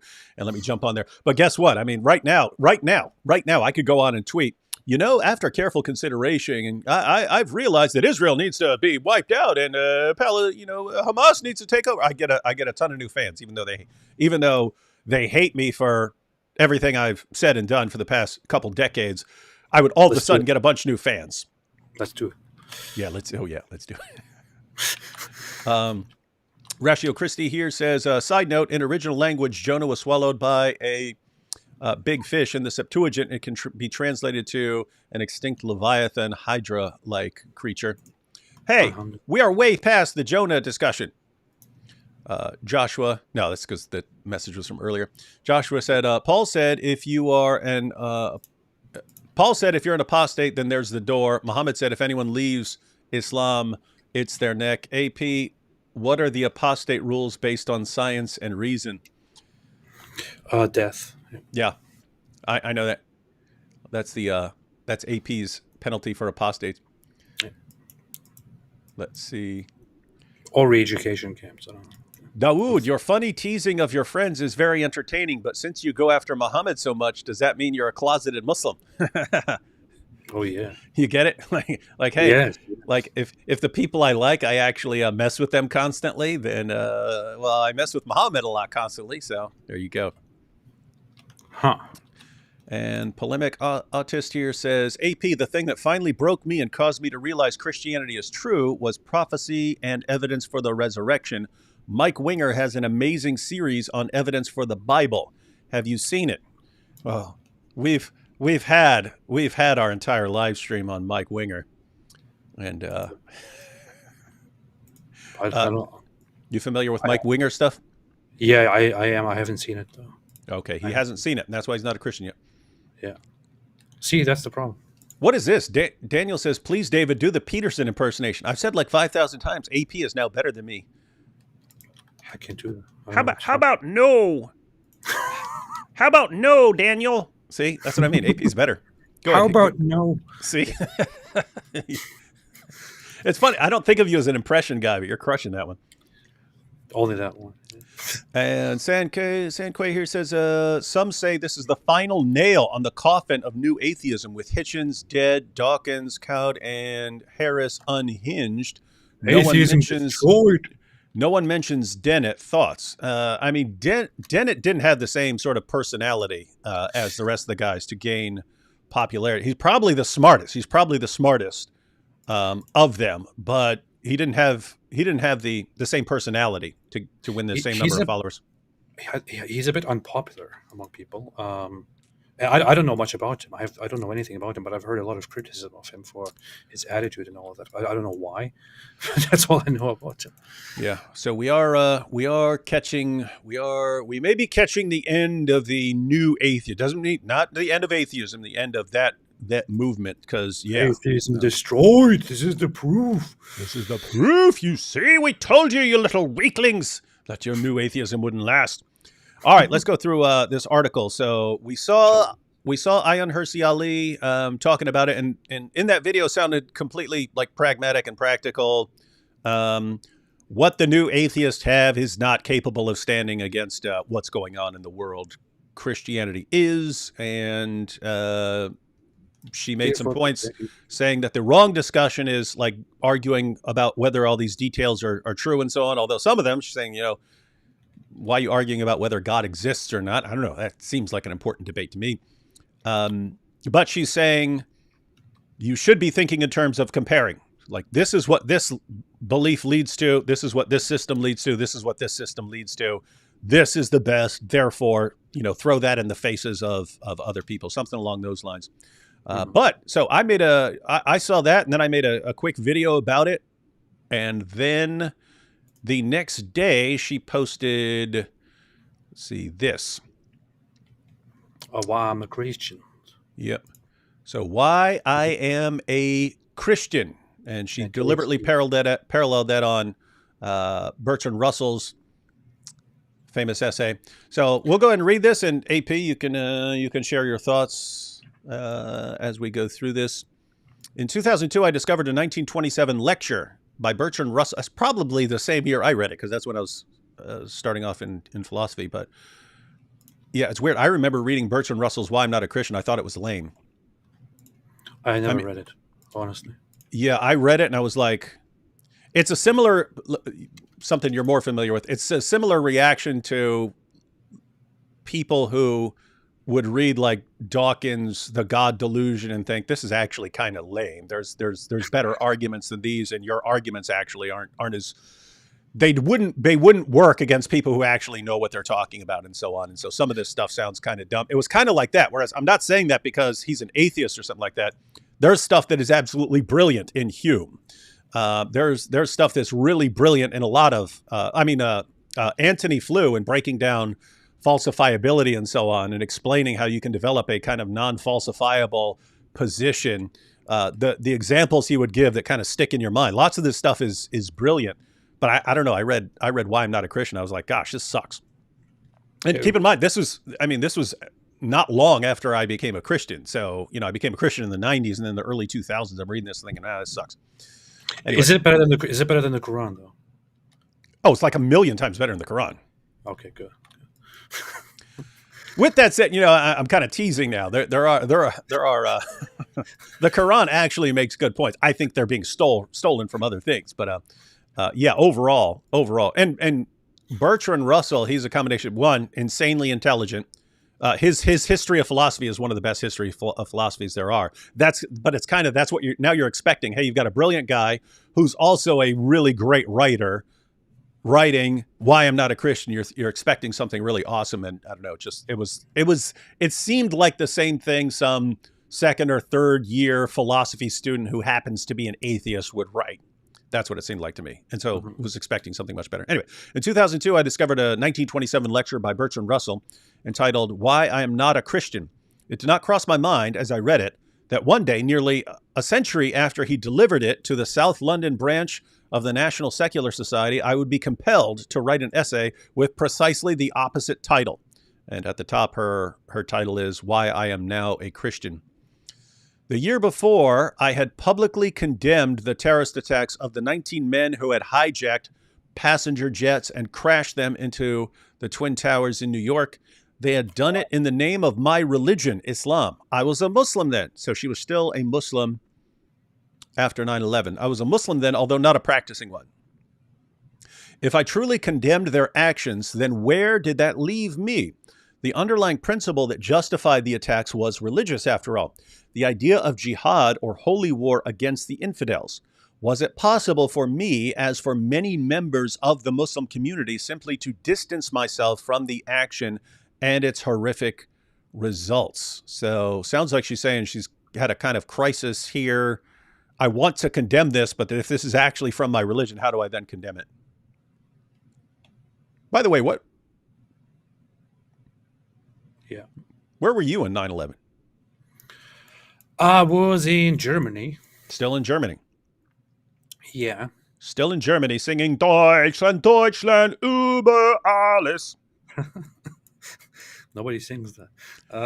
No, that was I brought it up because I'd seen it in movies before, and I was in German classes in college, and it was in German class, and something happened, and I was making fun of something. I was going, I would just sing Deutschland, Deutschland, and my professor, who's German, goes, We don't joke around like that. And I was like, whoa, I didn't know that was serious.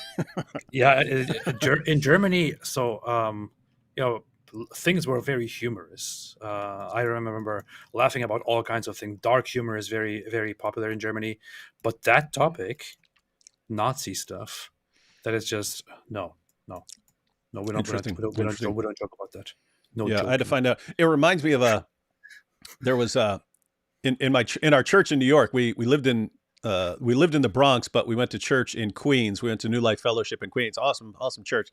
But I knew a Jamaican guy there, and and just from watch, I forget which Steven Seagal movie it was. I think it was Marked for Death, where it was him versus the Jamaicans, and I always ran around yelling "blood clot." And so every time I saw my Jamaican friend walking down the stairs, I go, "Hey, blood clot, man!" Right?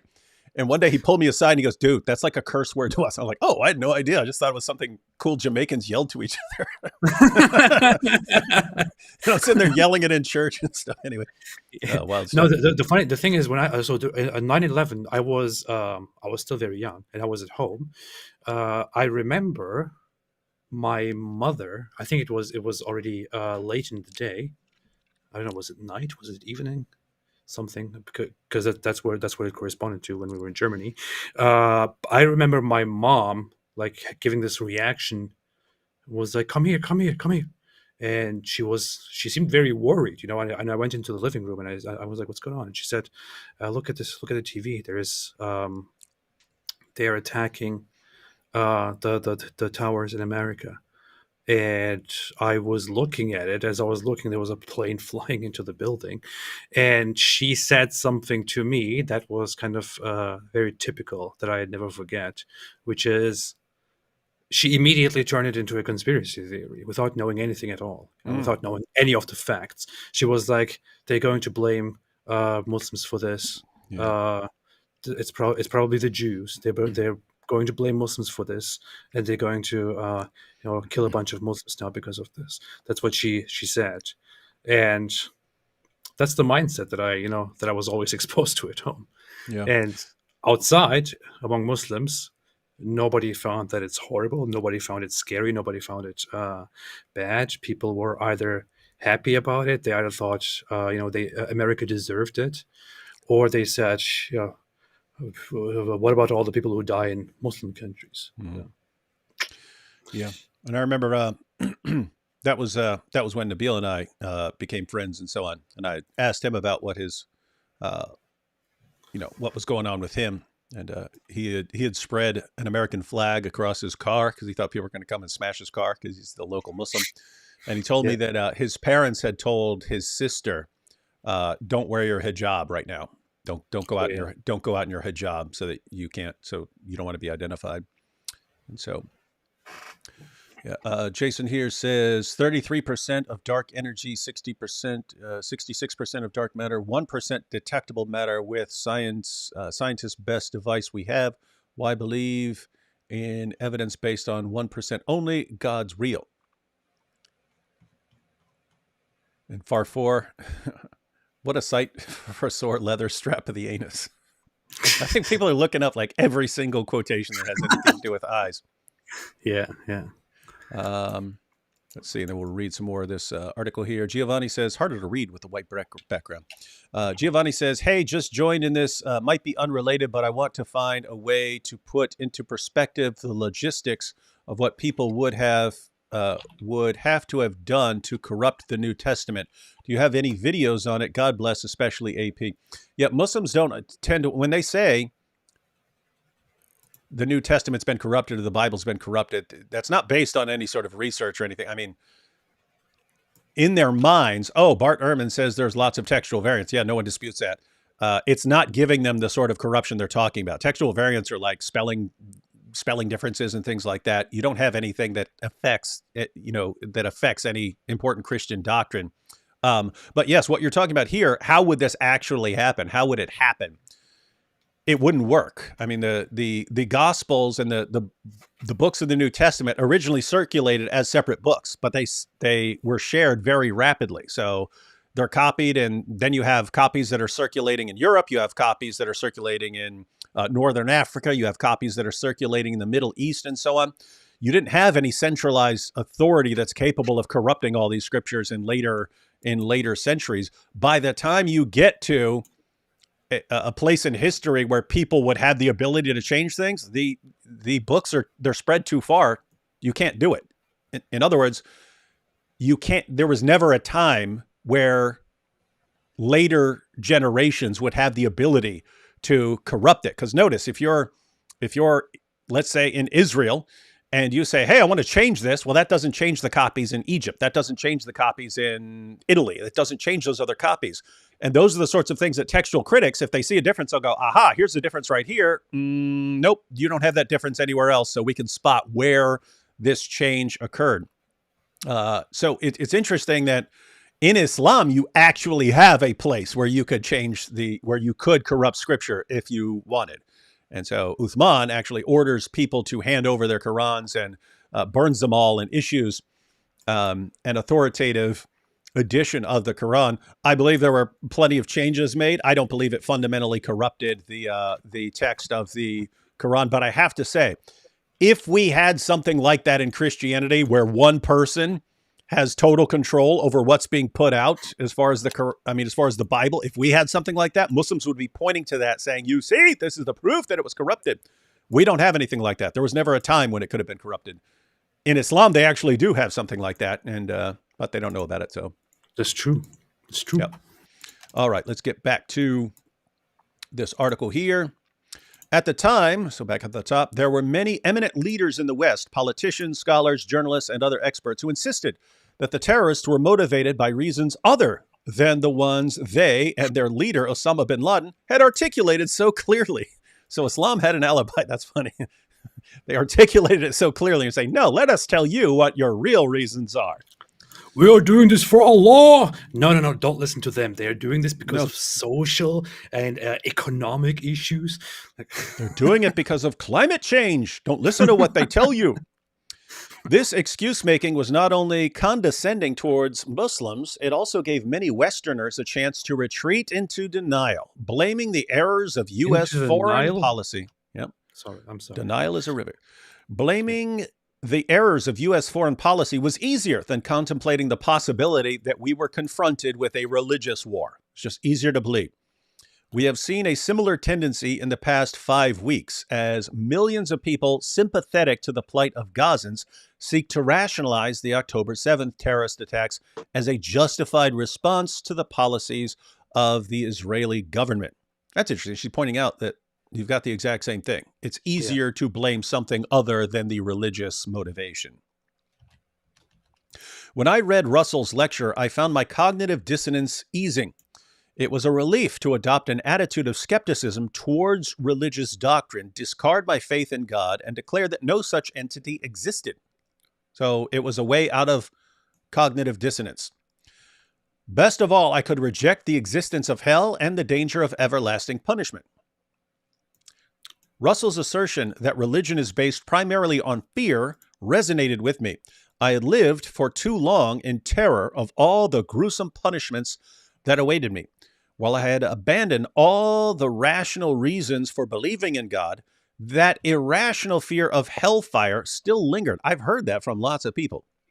I've heard that from people who've left Christianity as well, that they reject God, they reject Christianity, but they still have this ongoing fear of, gosh, I don't know what's going to happen. I had that for a long time too, myself. Then it's somehow just faded and went away. But I think until a certain point, I also thought that what creates or motivates religion is fear.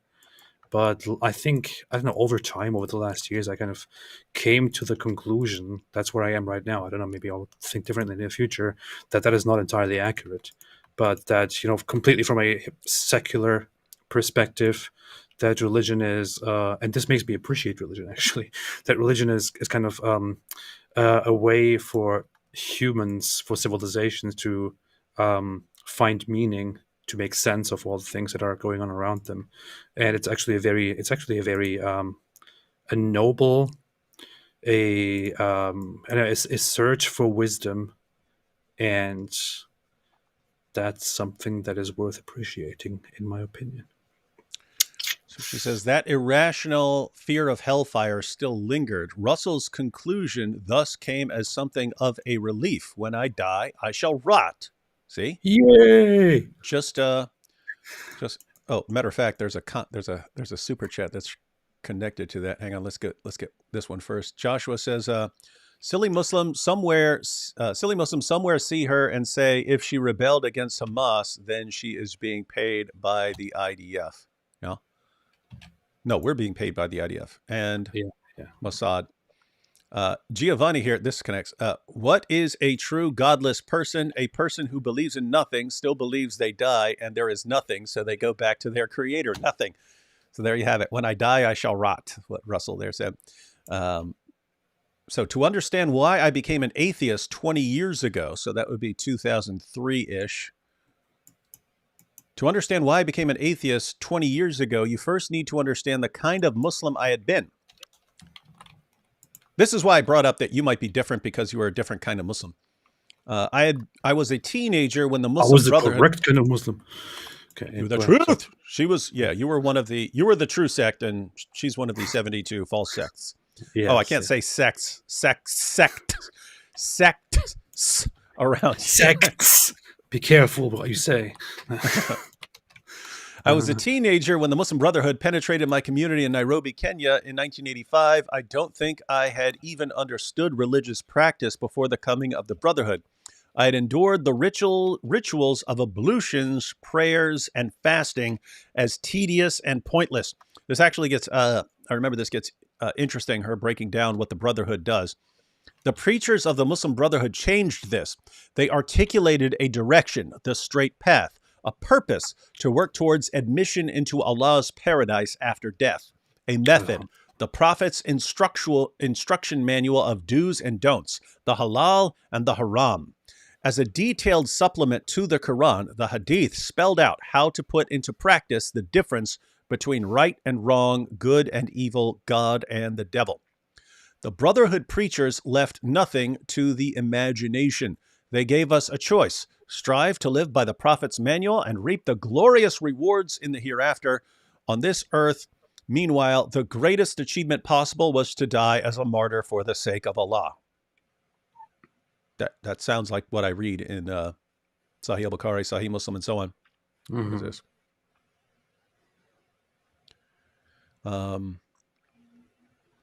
The alternative, indulging in the pleasures of the world, was to earn Allah's wrath and be condemned to an eternal life in hellfire.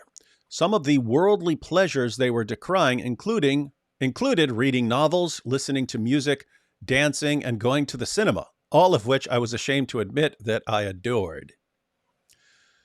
The most striking quality of the Muslim Brotherhood, here we go.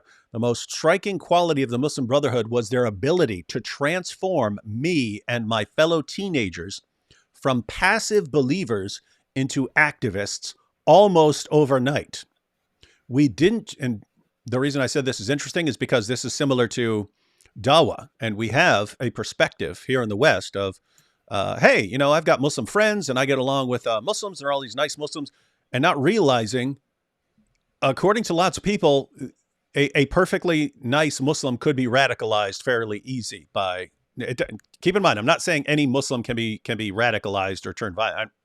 No, I'm not talking about that. I'm saying there are lots of people who are just going and living their lives as Muslims, not thinking about things, who could have a Dawah guy or a jihadi or something jump in all of a sudden and say, hey, do you believe this? Do you actually believe this?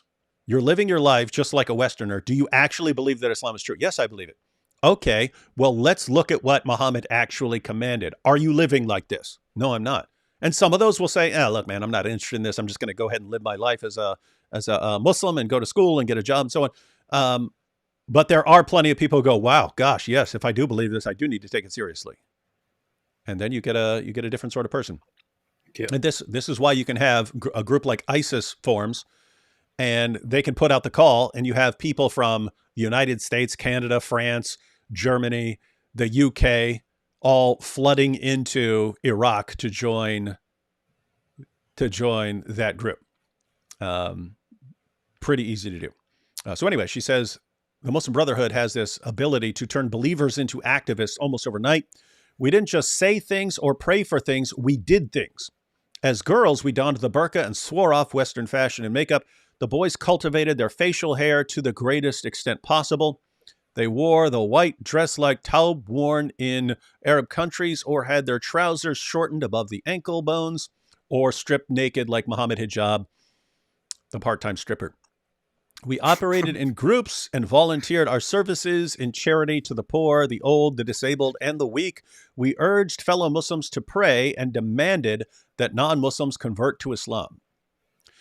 During Islamic study sessions, we shared with the preacher in charge of the session our worries. For instance, what should we do about the friends we loved and felt loyal to, but who refused to accept our dawah, invitation to the faith? In response, we were reminded repeatedly about the clarity of the Prophet's instructions. We were told in no uncertain terms that we could not be loyal to Allah and Muhammad while also maintaining friendships and loyalty towards the unbelievers. If they explicitly rejected our summons to Islam, we were to hate and curse them. And I have to say that is the perspective you get from the Quran. Hey, Tom Holland, humanism is a heresy. Oh, I got to read that. Yeah, there's a suggested reading there. Interesting. That's Here, nice. you see this? All you humanists who are watching, it's a heresy. Shame on you. Bunch of dopes. Anyway, Hey, did you see this? Did you see this video from earlier today? Which is, it shows, it's actually funny. It's on the scene interview by Al Jazeera.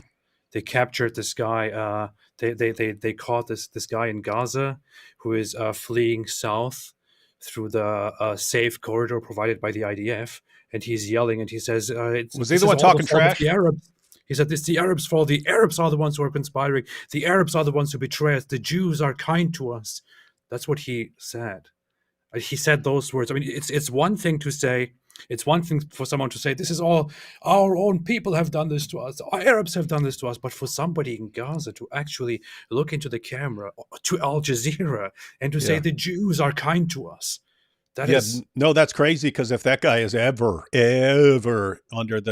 in a place like the Israelis need to get that dude out of there and keep him safe, because you'll get killed for that sort of thing. And that's part of it, right? You're not allowed to say anything. So that's a guy who understands. I'm putting my life on the line to say this right now, but I have to say it has. I mean, just the one I'm looking at has 2 million views right now. It's like it's going viral in the best way possible, and it's so significant because hearing a Gazan actually say that, like, the Arabs are doing this stuff to us, the Jews who are coming here are nice to us. Him saying that, this is, I don't know. I've never heard like such a candid, thing from a Gazan himself right here on camera to Al Jazeera. The Arab world sees this. Yeah, and you wonder, I mean, how hard is that to understand, right? You do have plenty of Palestinians who just want to live their lives and see their kids go to school and get work, and that people want to retire and live their lives without being bombed and so on. And then you've got a group like Hamas that deliberately attacks Israel, knowing that there's going to be a thing. Then they all hide, except for the ones who are extremely rich, and they're in completely different countries. And then who gets bombed? The regular people, while Israel's going after Hamas. And it doesn't take a genius to sit back and figure out and say, we're just pawns in these guys' game. We do not want this. They are using us they're using us as meat shields. This is disgusting. Yeah. Jeff Derbler says, somewhere IP, Inspiring Philosophy, is yelling at the screen. 6 days? It's funny that Ayaan Hirsi Ali zeroed in on that as a important issue. Important issue that important not to bring up that issue. My definition of hell is waking up there to meet Dawkins saying it's all an illusion from aliens for eternity. That's funny because he said no matter what the evidence, any evidence could be described as powerful aliens or something like that. But it would be interesting because Peter Atkins actually said something like that. He said, if I actually woke up and I'm outside the pearly gates in St. Peter's, I still wouldn't believe any of it. I still wouldn't believe it. I believe there's something else going on, some sort of weird hallucination. Alhamdulillah, he's a very devout atheist. Don't have to believe the Nicene Creed to be Christian. Richard says Jesus spoke principles of spiritual wisdom and corrected and warned of corruptions of organized religion then and now. And we talked, was it yesterday? We talked about different Jewish perspectives on Jesus. And I met Jews in Israel who have this view of Jesus. They don't believe in him as the Messiah and so on. They believe in him as someone who called out corruption in religion. And I was talking to a guy who said, yeah, Jesus won. Jesus won. He said, we don't have that anymore. He goes, back then, it would have been a big deal. Someone's sick on the Sabbath. Do you actually help the person? Because that's work.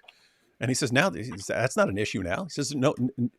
If someone injures himself and gets injured on the Sabbath, there's no one's going to say, hey, the ambulance shouldn't help that person and so on. So you're saying, Jesus way won. Yeah, that's very nice.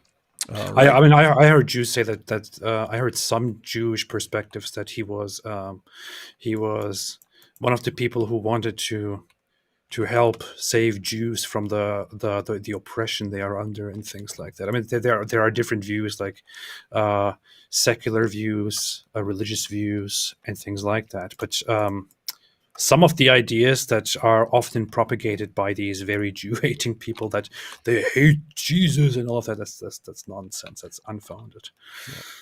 Humera says, is there a documented / published code of conduct or charter that atheists follow? I would have to say no. If you adopt a more specific position like secular humanism or something like that, then yes, if you can subscribe to a specific document. Anything you want to say on that, AP? There's the atheist Quran, of course, which I follow. Yeah, where's your atheist charter? I didn't write it yet. I need to get to that. Let's see. You guys are melting people's brains. Loving it. Interesting. We're melting brains. It's what we do.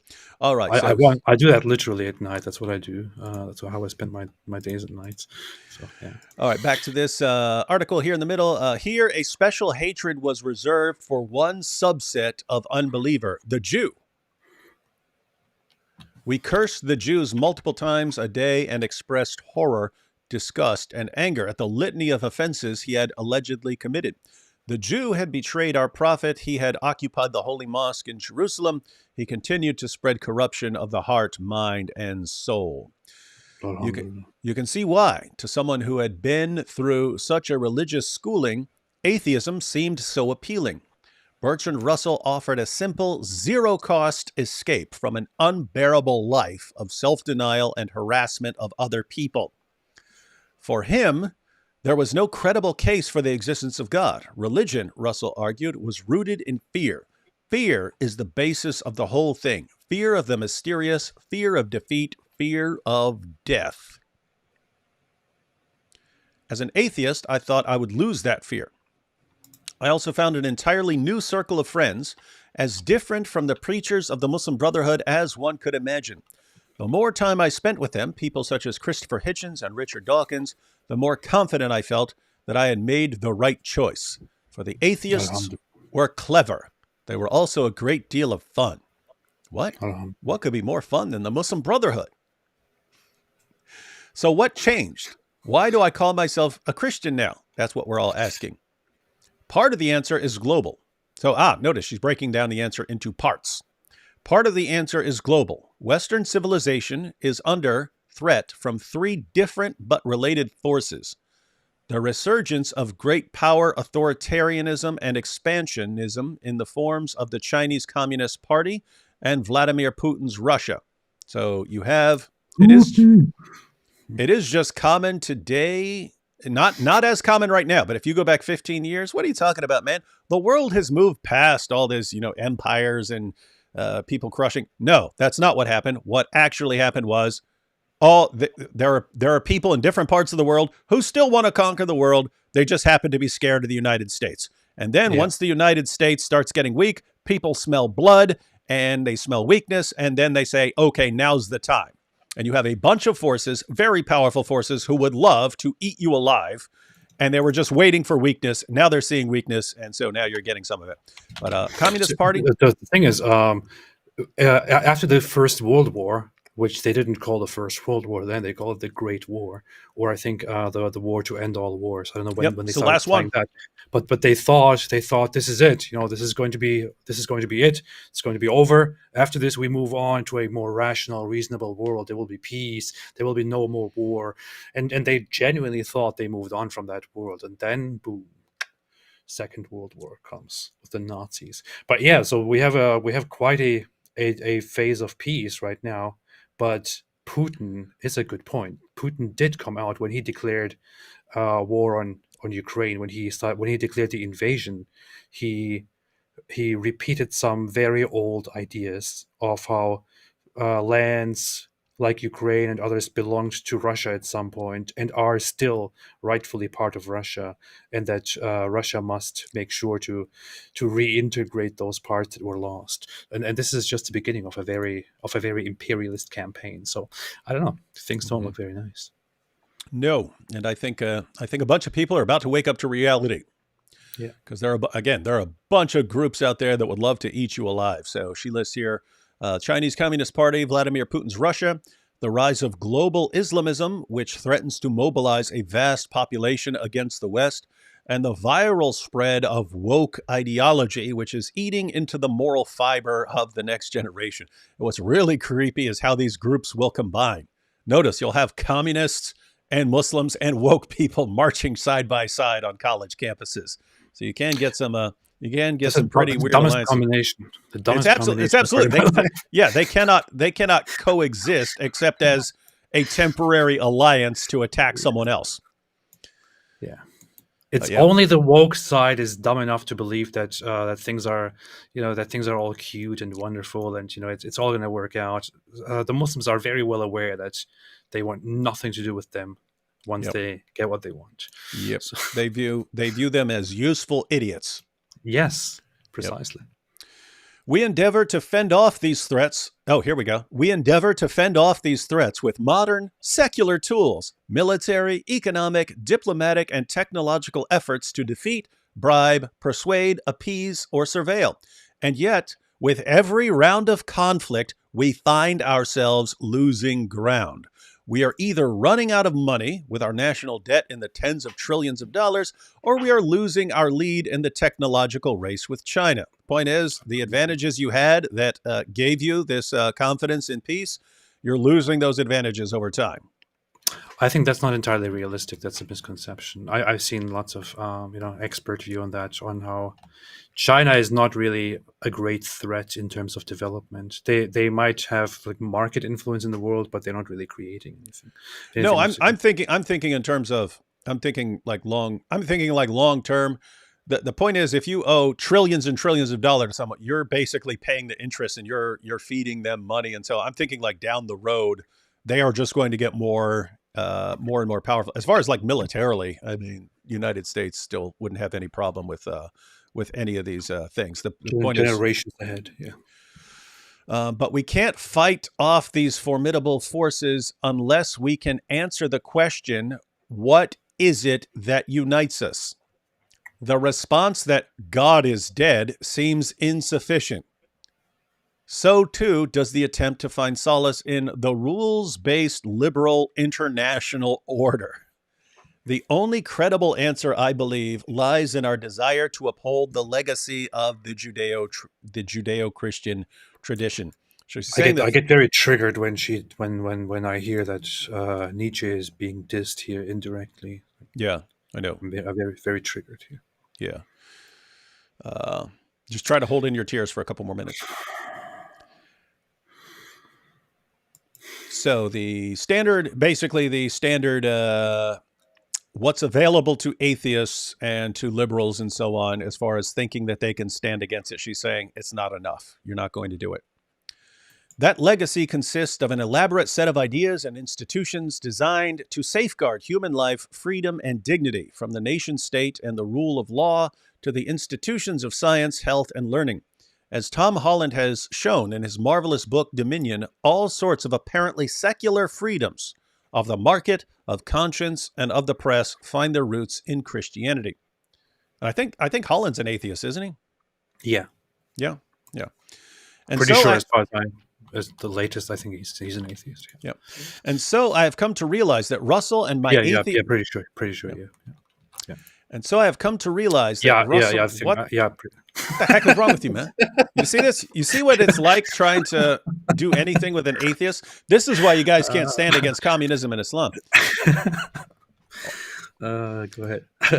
And so I've come to realize that Russell and my atheist friends failed to see the wood for the trees. The wood is the civilization built on the Judeo-Christian tradition. It is the story of the West, warts and all. Russell's critique of those contradictions in Christian doctrine is serious, but it is also too narrow in scope. For instance, he gave... Oh, interesting. She's pointing out a situation that lots of the new atheists haven't seemed to grasp, that they're kind of in this position because they're standing on the shoulders of others that came long before them. But she says, for instance, he gave his lecture, again, this is a century ago, he gave his lecture in a room full of former or at least doubting Christians in a Christian country. Think about how unique that was nearly a century ago and how rare it still is in non-Western civilizations.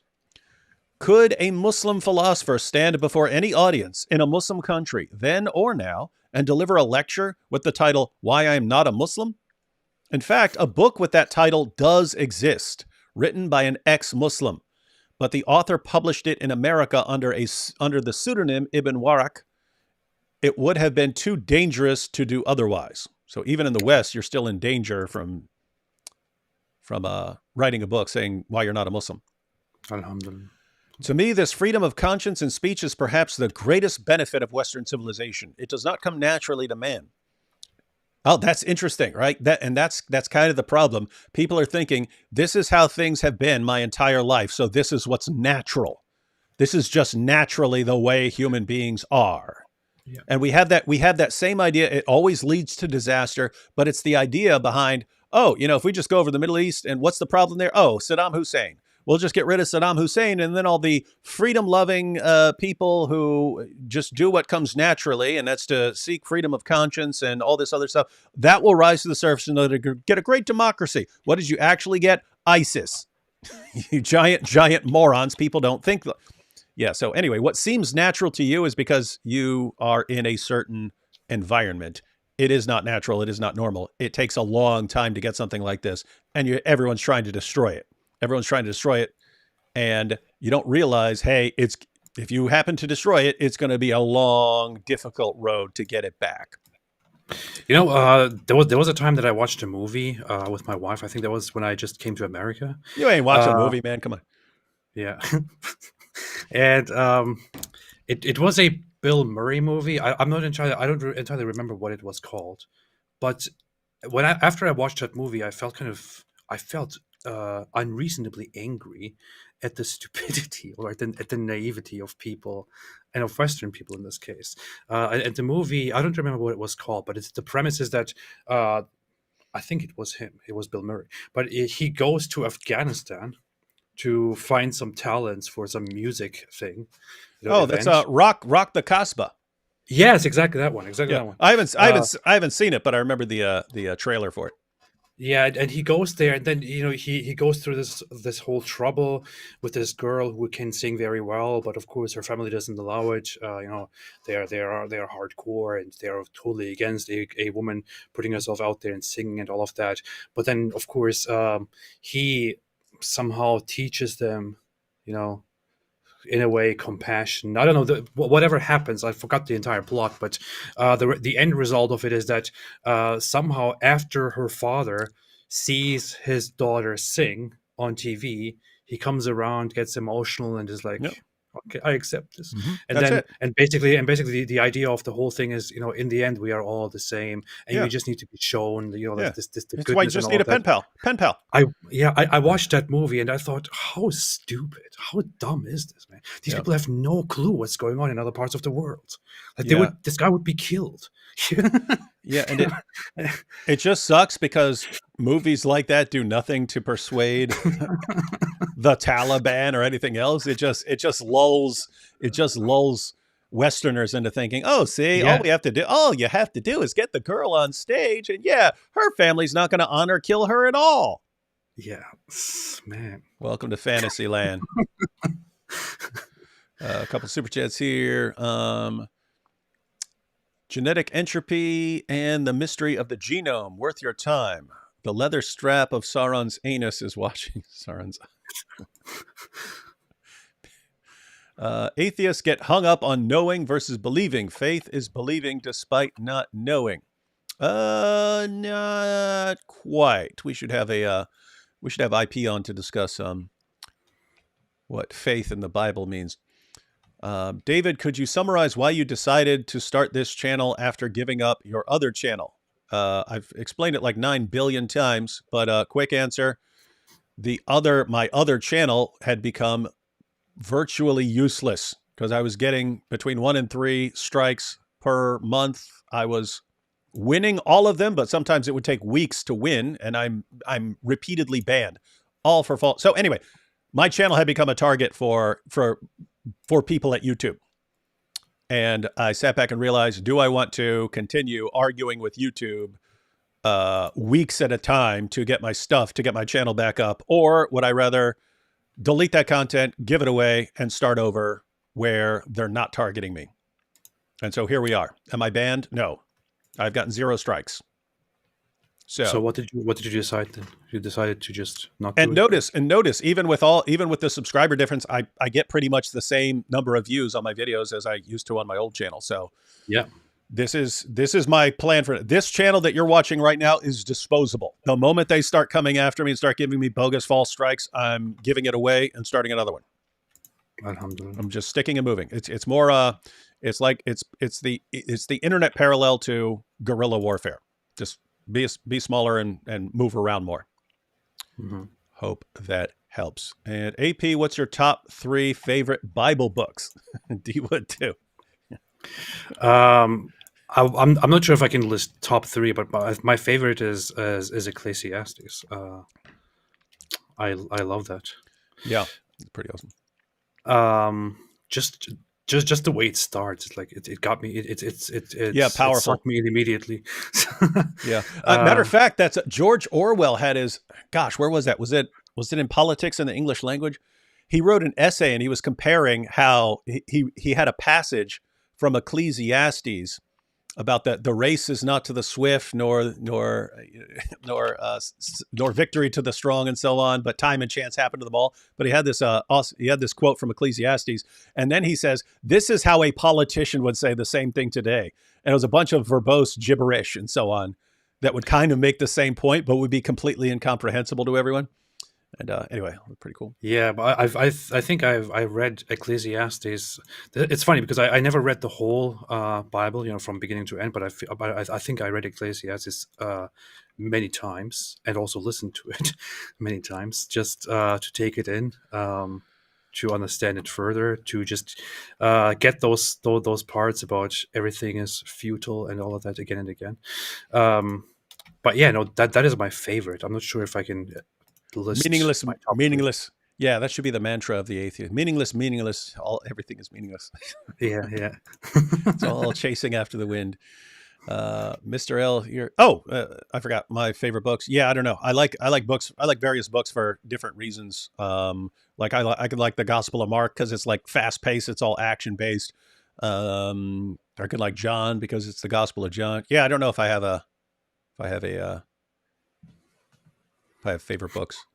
Mr. L here says XXX Jehovah's Witness. Is that a porn Jehovah's Witness? I guess it's because XXX. You keep saying XXX stuff. XXX Muslim. Yeah. What's wrong? Yeah. Very, very helpful and insightful. You guys familiar with Messianic Jews? They became a bit more common here in Israel. Their obvious scripted ad stories keep trying to convert Yahushua. Yeah, I mean, Michael Brown's pretty famous. And then you have One for Israel. We've watched a couple of their videos on people becoming Christians and so on. Never heard of Messianic Jews. Tamara says, secularism/atheism and guys like AP are Europe's best chance for stopping Islamization, as Christians tend to be more tolerant of a religious expression as a whole. I don't think so. I think that's kind of surface. I think that is a kind of surface level understand. Again, say what you want. Say what you want about Christians. For 14 centuries, Christians said, whatever disagreements we may have, whatever fights we may have among ourselves, we are not under any circumstances going to be controlled by that ever.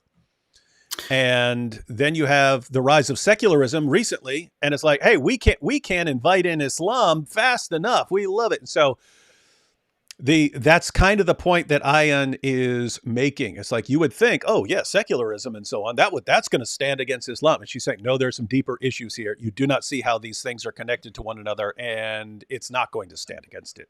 And you would be There is a problem though. There is a problem, which is when you speak about America, yeah, it's obviously the Christian part of the society is more the one that is, that will reject that whole Islamic influence, whereas the secular side is more open.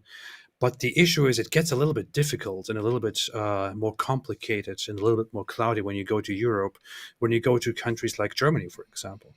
In Germany, it is the Christian party, the regular mainstream conservative Christian part of the nation that is the one that was in charge of the country for nearly 20 years. Angela Merkel, she was the head of the Christian party, and it was under that Christian party that people were repeatedly told not to be Islamophobic, that they were told to be loving and accepting of Islam and Muslims and differences and stuff like that.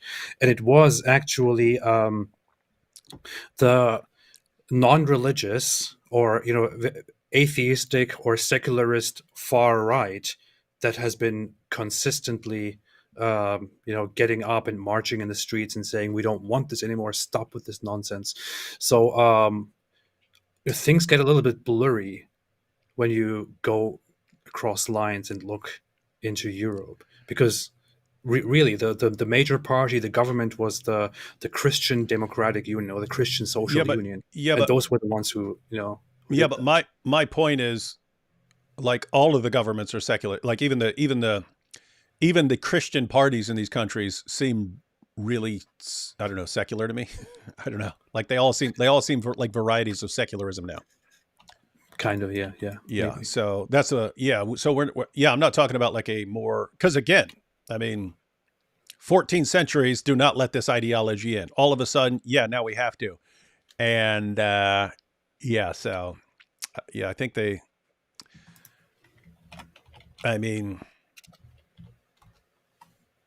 don't know. I mean, it just seems like on a kind of surface level, you could argue this or that or something, but on a deeper level, I don't know. It just seems like secularism has not been able to stand against much of anything. I don't know.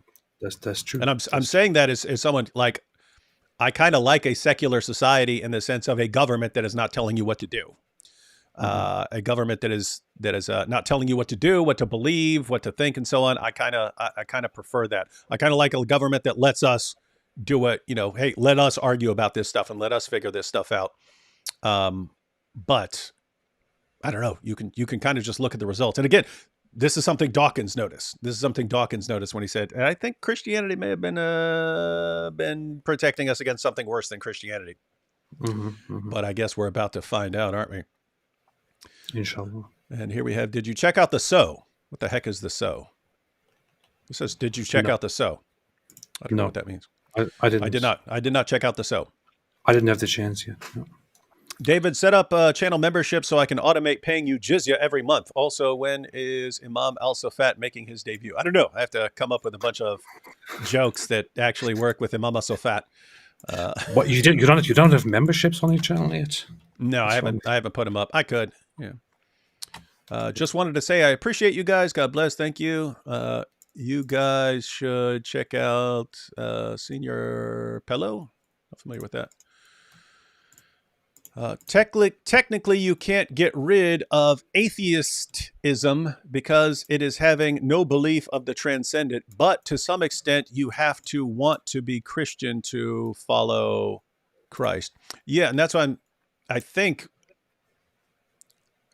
you're going to get atheists. There's going to be a trend towards atheists being more friendly towards Christianity. But it's going to be interesting what that is, because you'll have a bunch of atheists who, I mean, you can even have people who don't believe in it who are nevertheless, okay, I have to go to church as because I have to support Christianity. That kind of sounds like what Ayaan is at. Again, although, let's get through this article, because then we'll see what she's actually saying. Inshallah. To me, this freedom of conscience and speech is perhaps the greatest benefit of Western civilization. It does not come naturally to man. It is the product of centuries of debate within Jewish and Christian communities. It was these debates that advanced science and reason, diminished cruelty, suppressed superstitions, and built institutions to order and protect life while guaranteeing freedom to as many people as possible. Unlike Islam, Christianity outgrew its dogmatic stage. It became increasingly clear that Christ's teaching implied not only a circumscribed role for religion as something separate from politics, it also implied compassion for the sinner and humility for the believer. Yeah. I bet IP would love this part. I bet AP needs some humility for the believer. Yet I would not be truthful if I attributed my embrace. Oh, here we go. Yet I would not be truthful if I attributed my embrace of Christianity solely to the realization that atheism is too weak. You're weak! Weakling! Ayaan Hirsi Ali called you weak, you pathetic little weaklings. My realization that atheism is too weak and stupid and cowardly and divisive a doctrine to fortify us against our menacing foes. I have also turned to Christianity because I ultimately found life without any spiritual solace unendurable. Indeed, very nearly self-destructive. Atheism failed to answer a simple question: what is the meaning and purpose of life? That's very interesting because I feel like I was there many years ago, but I haven't really felt that in a very long time. So that's quite interesting.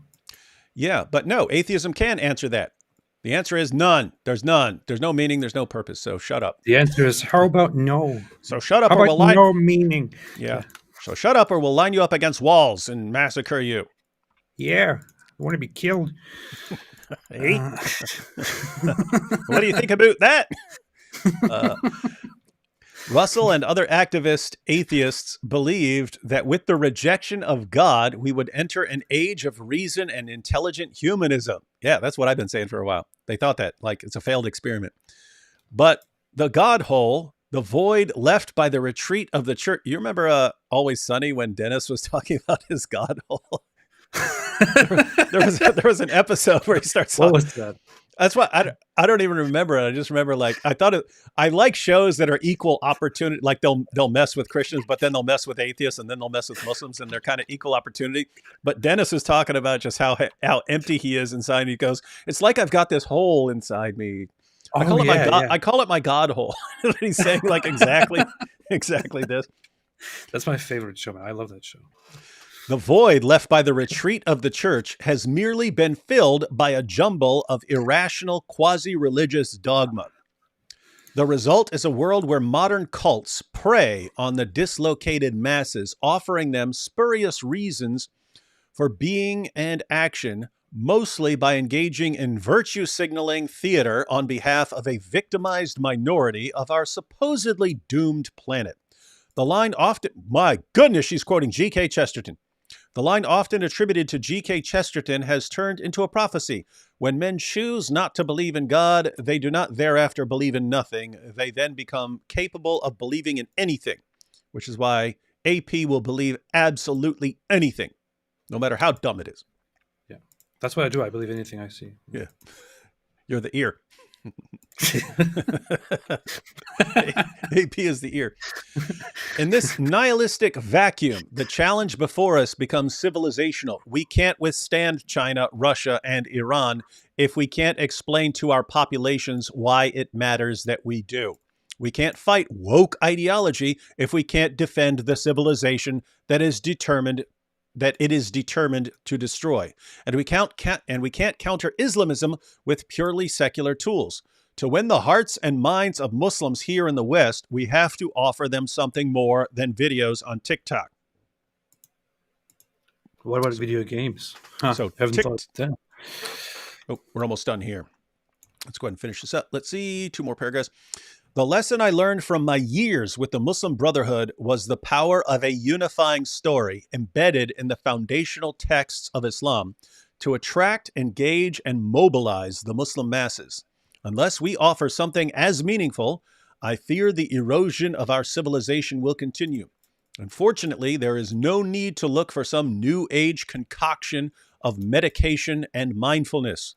Christianity has it all. You hear that, ladies and gentlemen? You hear that, AP? Christianity has it all. You don't need some weird new age concoction, cocktail of silliness.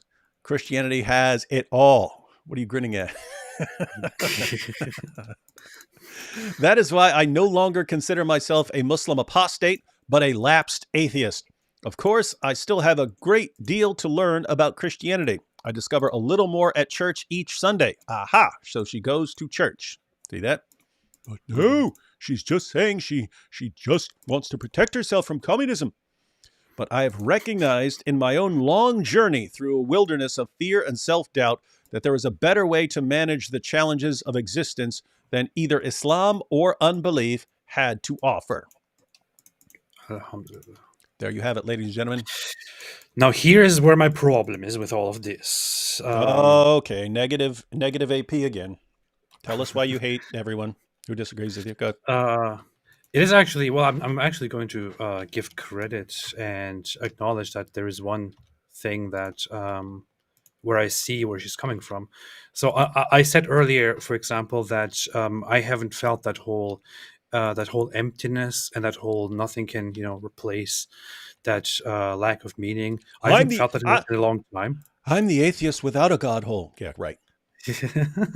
I haven't felt it in a long time, but I feel like what made that what helped me get over that very much was engaging deeply with certain philosophers and with certain ideas such as Nietzsche, Albert Camus, and also I would say to an extent even Schopenhauer, and that actually kind of punched me in the face.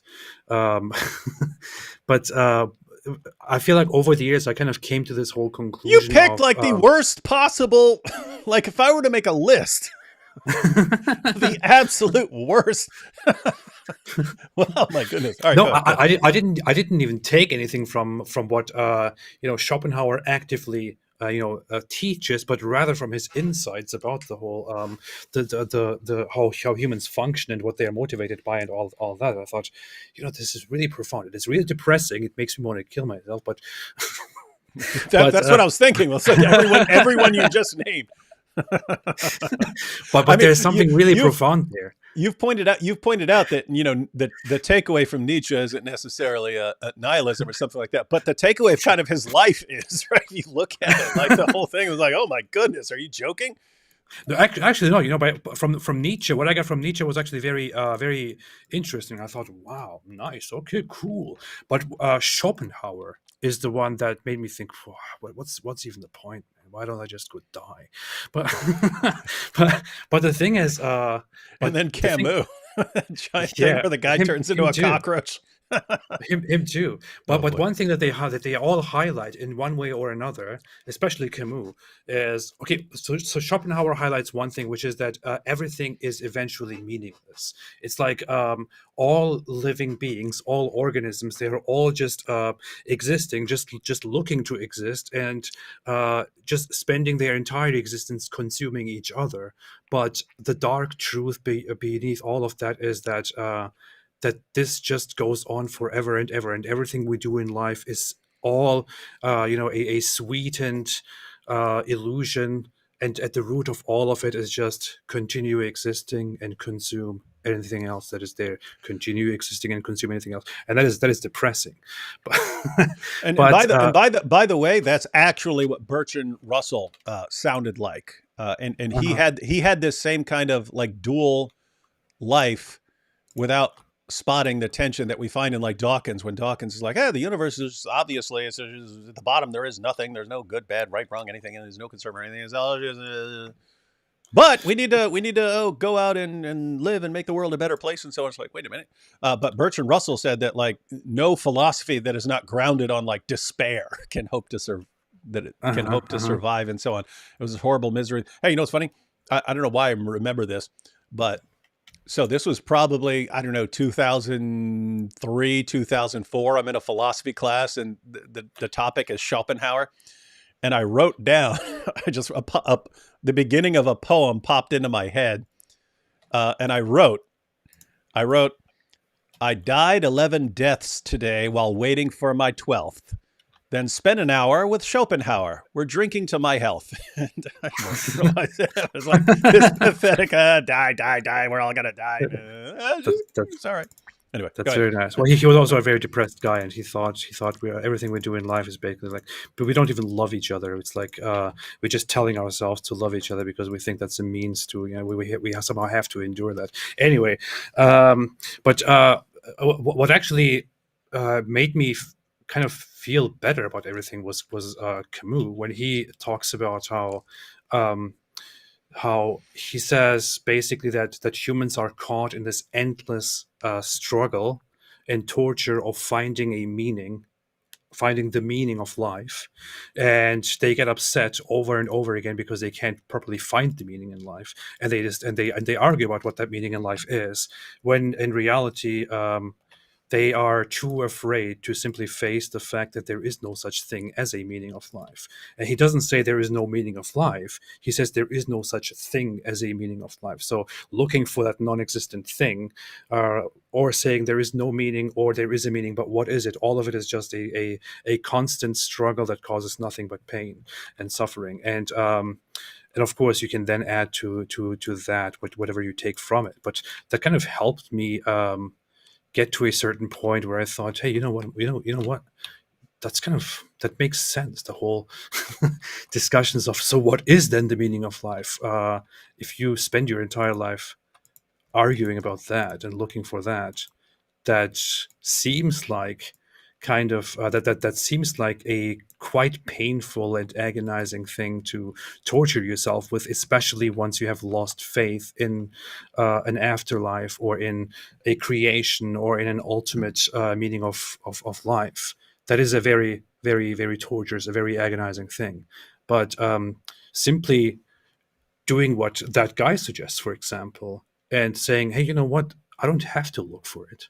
I don't have to find it. Why would I try to find something that never existed? Is probably more of a relief than doing the opposite. I don't know, but along those lines, this is like a long, endless hole that we would have to dive into and go on forever. But kind of that built something, that built something that gave me relief from that emptiness that she describes in that article, for example. And so there you have AP's answer to what do you do with this God-shaped hole that is within every one of us. He says, just fill it up with an endless supply of Schopenhauer and other depressing tales. I'm serious. When I first got into Schopenhauer, I thought, why did I do this? Why did I even read this? It's kind of messed up. Hey, here's an interesting point. Matter of fact, we should probably go through these rapid fire here. Does God exist? Not only is useless discussion, but counterproductive as well, as it happens only where it's allowed, surely not in Islamic lands. So they're pointing out, hey, you guys are arguing about this. Meanwhile, the jihadis aren't allowed to argue about it, and they'll chop your head off for arguing about it. Yeah. Therefore, it's you're arguing about it while they're going to come and get you. Did I just hear you suggest God doesn't exist? How dare you? I will kill you. Beatrice says, T-Wood, there's a thing called Macumba. Sadly, it's popular in BR. Britain. Funny thing. Or Bundesrepublik. Brazil. Bundesrepublik Deutschland. Funny Brazil. thing. I've also heard some followers saying the best way to get rid of a spirit if they... maybe this was from earlier when we were talking about voodoo and stuff. Funny thing, I've heard some followers saying the best way to get rid of a spirit if they can't handle it is going to a Catholic church. Yeah, I think that's tying into earlier when we were talking about voodoo and stuff, and people not, I mean, the people who practice it actually saying it doesn't work on Christians. Yeah, I'm reading about it right now. Macumba is for various religions of African diaspora found in Brazil, Argentina, Uruguay, Paraguay. Brazil. Witchcraft, black magic. Okay. Yeah. Vincia says, thus only serving to cast doubts against Western's set of values and weakening the awareness of its cultural importance where it is most needed. I think this was a follow-up to the comment about we're sitting here arguing about the existence of God and jihadis aren't. Joshua says, no one can out-Trump Trump, but AP's Jordan Peterson is better than the real Jordan Peterson. And David, your video about Hatun Tash is gold. I don't know which Hatun that video that was, but Which Hatun? yeah, I know which Hatun it is, but Samuel said, I watched a video by Dawkins and he made it seem like believing in a young earth was the worst sin. D. Wood, do you have any position on the earth's age? No, I don't. I would definitely lean in the direction of, I would lean strongly away from young earth. But yeah, I don't know. I wouldn't rule. I tend not to rule things out unless I actually study them a lot, and I haven't. But you would have to have some really awesome evidence for me to think that the Earth is like 10,000 years old or something like that. That's very based. I'm based. Hi AP. I wanted to ask what Muslims think about. Oh, but I did want to say, yeah, it's not like acting like it's the worst possible. Which is why Ayaan is bringing it up as, hey, you shouldn't have this debate about the. It's like. The new atheists kind of made this a huge issue. It has been a big issue for Christians, but yeah, it's like, suppose someone believes in a young earth, like what's the world going to end or something like that? How dare you believe in it? Things are going to fall apart. He's not going to be able to perform his job because he believes in young earth or something like that. Yeah, so don't think some of these things are nearly as bad as like you pointed out. Hey, for Dawkins, it's like the worst possible thing you can do. Hey, this guy mass murdered 10,000 people. Oh, okay. Well, that guy over there, he believes the earth is 6,000 years old. Unacceptable. Hi, AP. I wanted to ask what Muslims think about Judeo-Christians being far more advanced than them in science, culture, and economy, and how they reconcile that with them having the greatest religion. We've actually talked about that a bit because Douglas Murray has commented on the inferiority complex they get. But yeah, what would your quick response be? There is a big inferiority complex that you can see constantly, even in when they attack me. For example, when they attack ex-Muslims, they always go this thing like, "You are trying to be like white people. You are bootlicker," because to them it is incomprehensible. It is not possible that we are that we consider ourselves just equal human beings. They think that.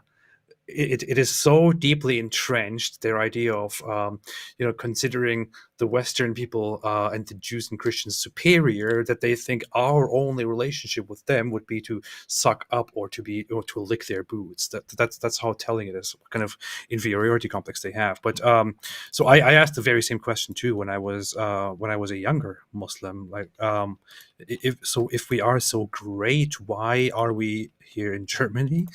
And why is it that the Muslim world seems so much,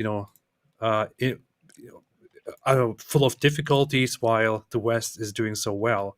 And I was just often told, and these are still things that are told to adults, that Allah is testing us. Allah said the life will be paradise for the disbelievers, but it will be the opposite in the afterlife.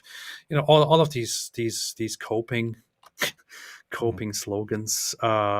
That's basically how they view it. But they usually acknowledge, most of the Muslim world, I would say, acknowledges that the West is far superior and that Jews and Christians are far superior. They just try to somehow, rationalize that.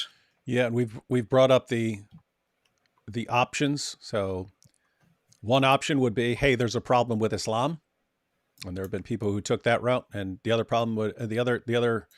possibility would be, well, maybe we're not following Islam hard enough, and so we need to go hardcore. And then you get the Iranian Revolution and the Muslim Brotherhood and things like that. And so anyway, as Douglas Murray said, well, it must be that the Jews have rigged the game, and that's what you have to think if you're, Hamas or something like that. They've rigged it, so we have to punish them for rigging the game and forcing us to not be as. If the Jews were doing all of this stuff to us, we would be just as good. Yeah. What if it was the Lemurians all along?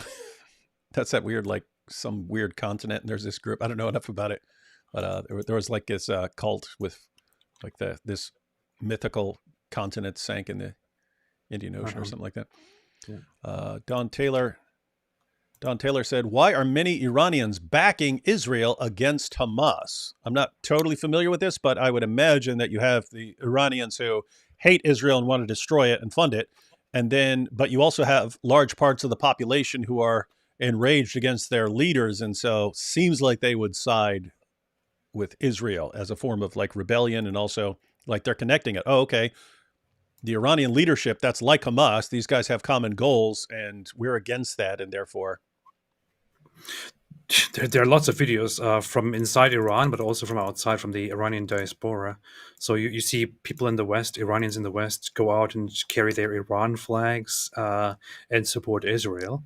And you also, I've seen lots of clips like people inside Iran, while the authorities or others, they're like, let us support our brothers in Palestine, and the crowd is like, woo, boo, get out of here, to hell with your get out with your Palestine and all of that. So lots of stuff like that is happening, and that just shows how the population in Iran is not at all in harmony with what their government is doing nowadays, and they are very much sick of it. Yeah, I'm wondering when that whole thing's going to come collapsing to the ground, and that is one regime you want to collapse.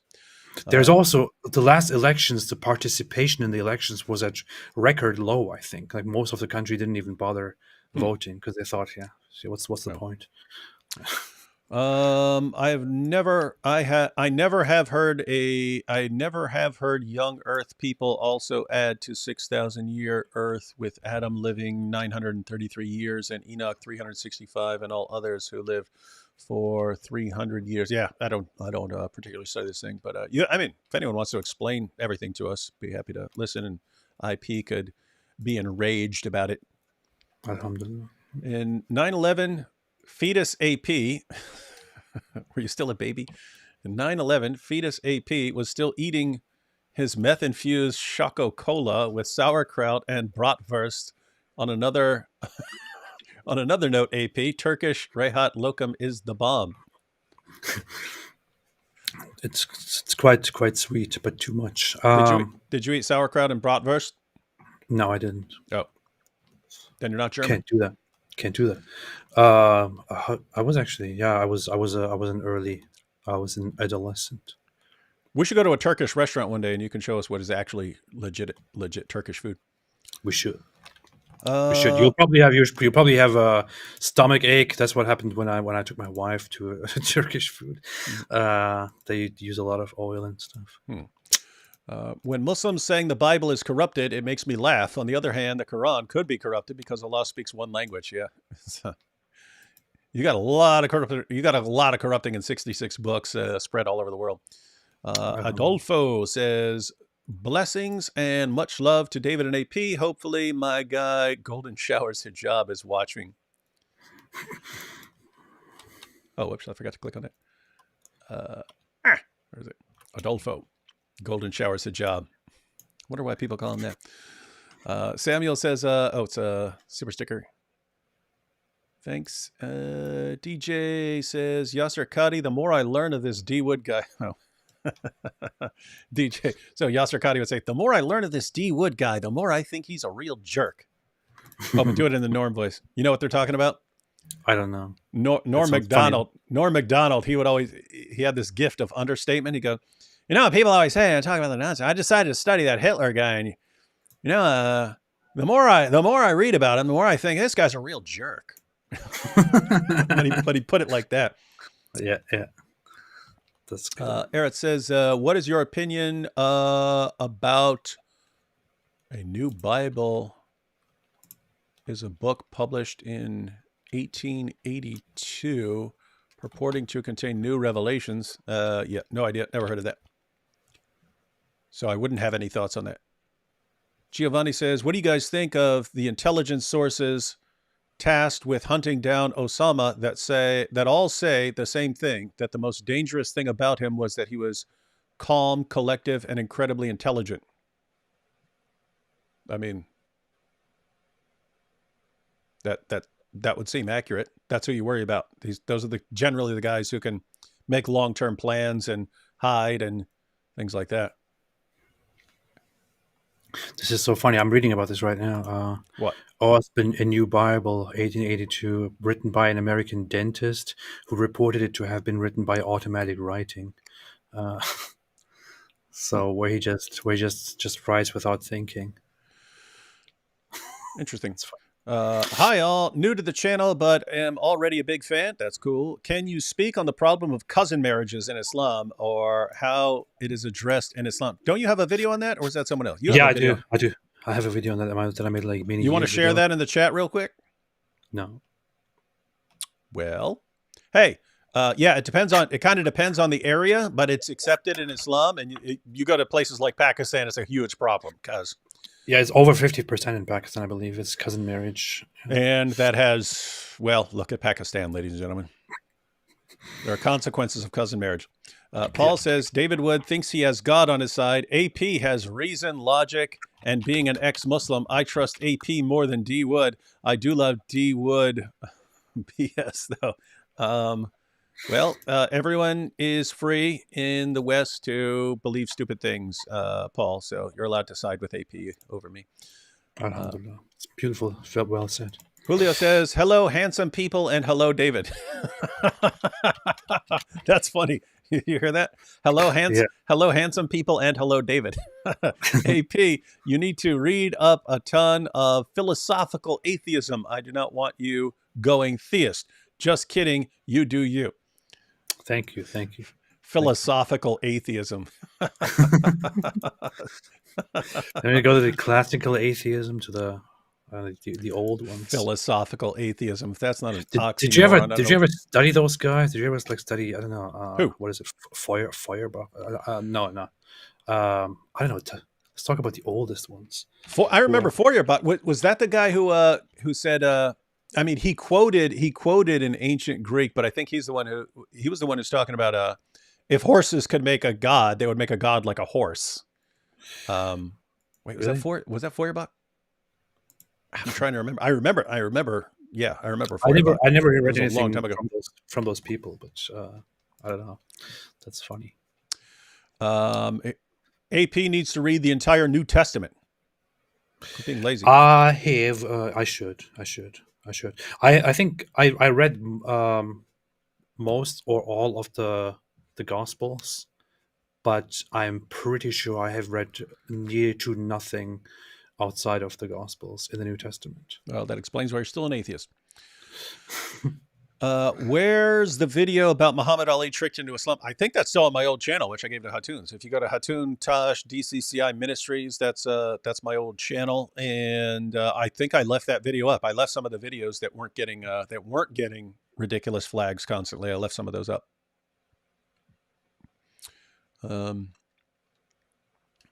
Oh, hey, follow-up question, which you just answered. AP, how much of the New Testament have you read? Have you ever read the book of Acts of the Apostles or any of the letters of Paul, Peter, or John?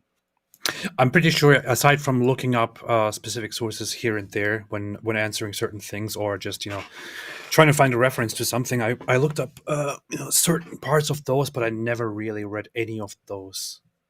But I did read the Gospels, I would say. Most. I would say follow-up reading, read the book of Acts, and then go Romans and Galatians. If you want to, I shall. You want to get the big picture. David, please join the I Hate the Antichrist podcast. Not familiar with it, but I'm sure AP would join the I Love the Antichrist podcast. Yeah, I would love it. I would join immediately.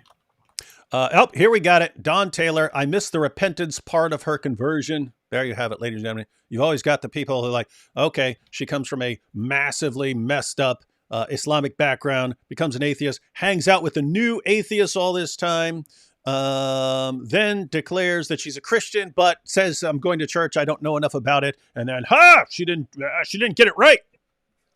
Notice this is, and it's true though. Why didn't she repent?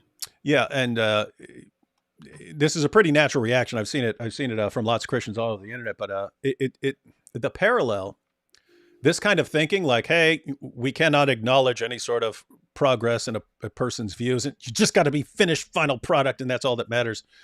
I mean, notice it's like the people, the United States is evil. Really, what's evil? They had slavery. Like, wait a minute. Can you acknowledge that they like progressed out of it? And that was like started, like that's what it was. Like they started with what they were given. I mean, there was slavery there before the United States existed, and then it didn't last a century, and they kind of progressed. Can you acknowledge that? No. Why gotta be weren't finished. they always perfect? You got to start off as finished final product, or shut up. Why weren't they always perfect? Justin says, as a former member of the United Methodist Church, I'm skeptical that the church will help that much in combating the influence of Islam. Yet we're not talking, dude, I'm not talking about the church the way it is now. I'm saying for some reason, when people took it seriously, they did not submit to Islam. They didn't. They just did not submit to Islam. Now, yes, your average church would bend over backwards to not hurt the feelings of a Muslim. The church itself has absorbed a ton of bad ideas. We're not saying, hey, yeah, the church as it is going to look around. It's not. We're saying, and this is what Ayaan Hirsi Ali is saying, this is what has the potential to. This is what has the potential to stand against it. Okay, here's one thing I'm going to say, though. So I know that this might get a lot of disagreement, and you'll be like, how dare you say this? And people might hate me for it. But just an observation as an outsider who looks into history, who likes to look into history, I feel like the Orthodox and the Catholic trends were more resistant against Islam than the Protestant. And wouldn't you agree with that to a certain extent? And why is that? Why is that lacking in the Protestant realm? No, I wouldn't agree with that. I would agree that there is but I can give you an idea of an issue. Chesterton brought this up. It's interesting because Chesterton, he eventually became a Catholic, but he said this before he became a Catholic, and it's tied into lots of other things. But even in Orthodoxy, before he became a Catholic, he referred to the fracturing of the church that occurred with the Protestant Reformation. And people look at that and say, why is he blasting away at the Protestant Reformation? The point he's making, and I've seen Jordan Peterson make this same point when he was talking to Constantine from Trigonometry, when Constantine's like, I don't believe I need this mediator, blah, blah, blah, blah. I wouldn't need these mediators between me and God and something like this. You go, oh, well, that would make you a good Protestant then, right? He's talking about the type of thinking. But what Chesterton was getting at is you have the church. You used to have the church. You had the church. And Martin Luther starts off, he's not trying to start another church. He's saying, hey, here are all the things we need to fix. And they have people saying, no, we're not going along with you on these things.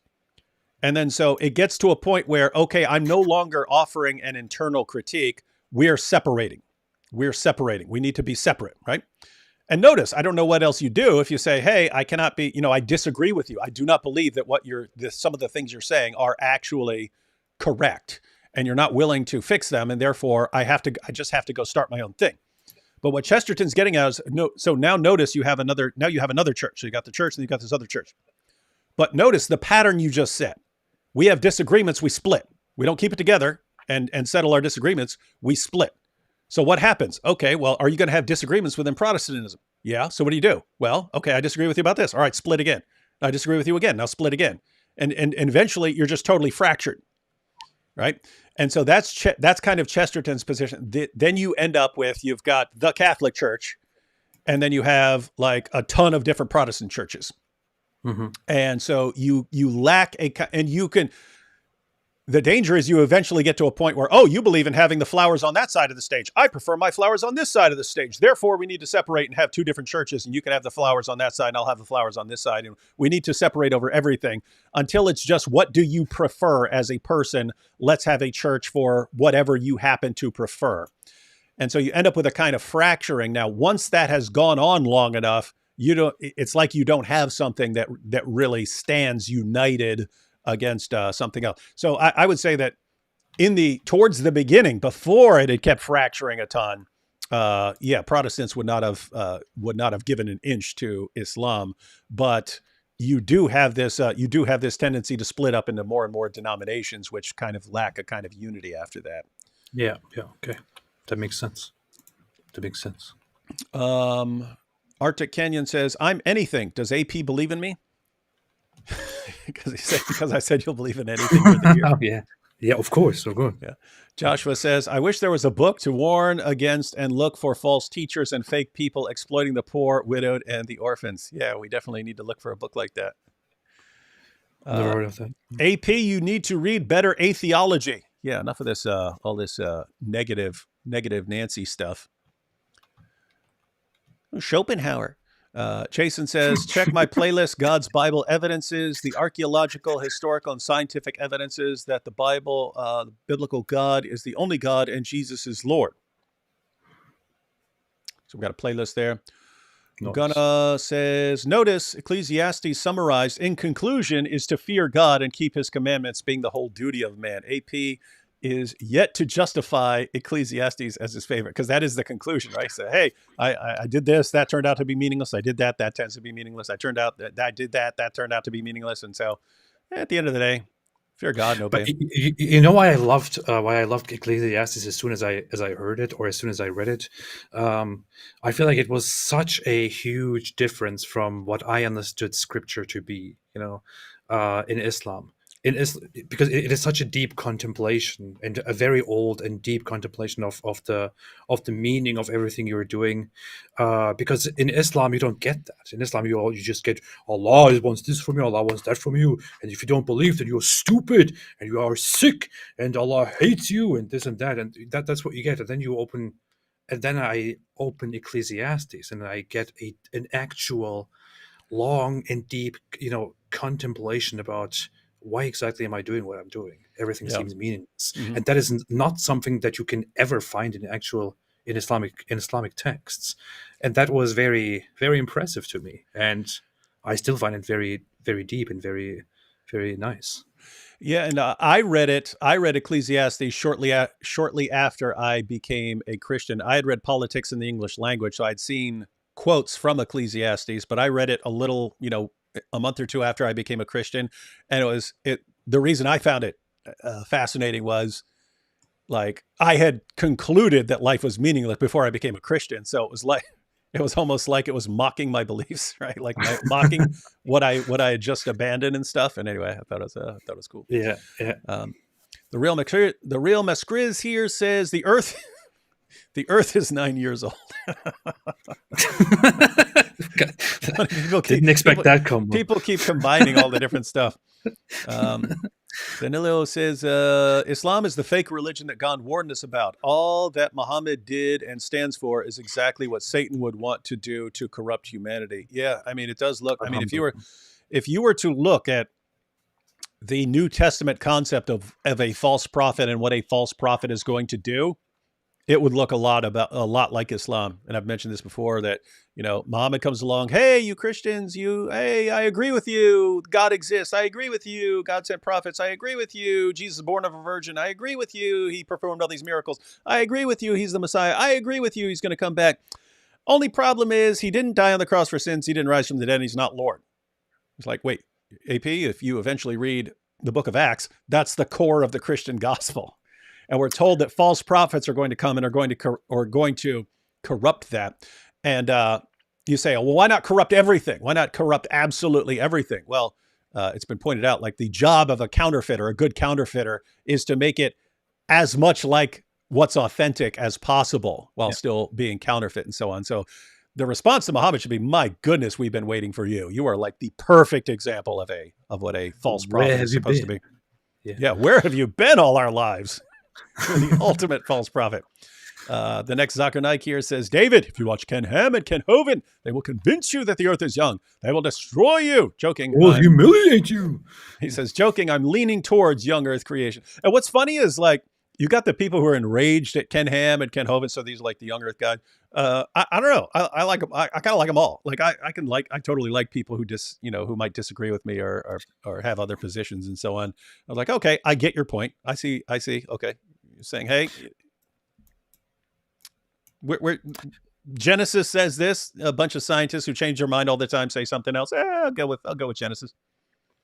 I mean, Ken Ham is kind of a nice-ish guy. Well, he's also funny, and for me, that's the criterion. Like if you're funny, I've watched and listened to Ken Ham before. He's actually Australian and he's funny. Yeah, the thing with Kent Hovind is that he is very antagonizing, very offensive to people who hold different ideas, which is why people often, reply with the very same attitude. Kale says, does AP believe that morality is relative or objective? Relative. See, that is a very, very, very, very big discussion. You're just scared of the word. No, because I don't believe that it is possible to reduce it to objective and relative or objective and subjective. I feel like that is a complete oversimplification of things, and I lean more toward saying that morality is non-cognitive, or that it cannot be relative the way I see it, and that it is merely that it never becomes at some point, that moral values never become at some point facts, that they never become actually verifiable or true or false, no matter if we're talking about objective or relative, but that morality is entirely simply a concept, a system that humans established to deal with certain needs that they saw in life, such as the need to live together in a society.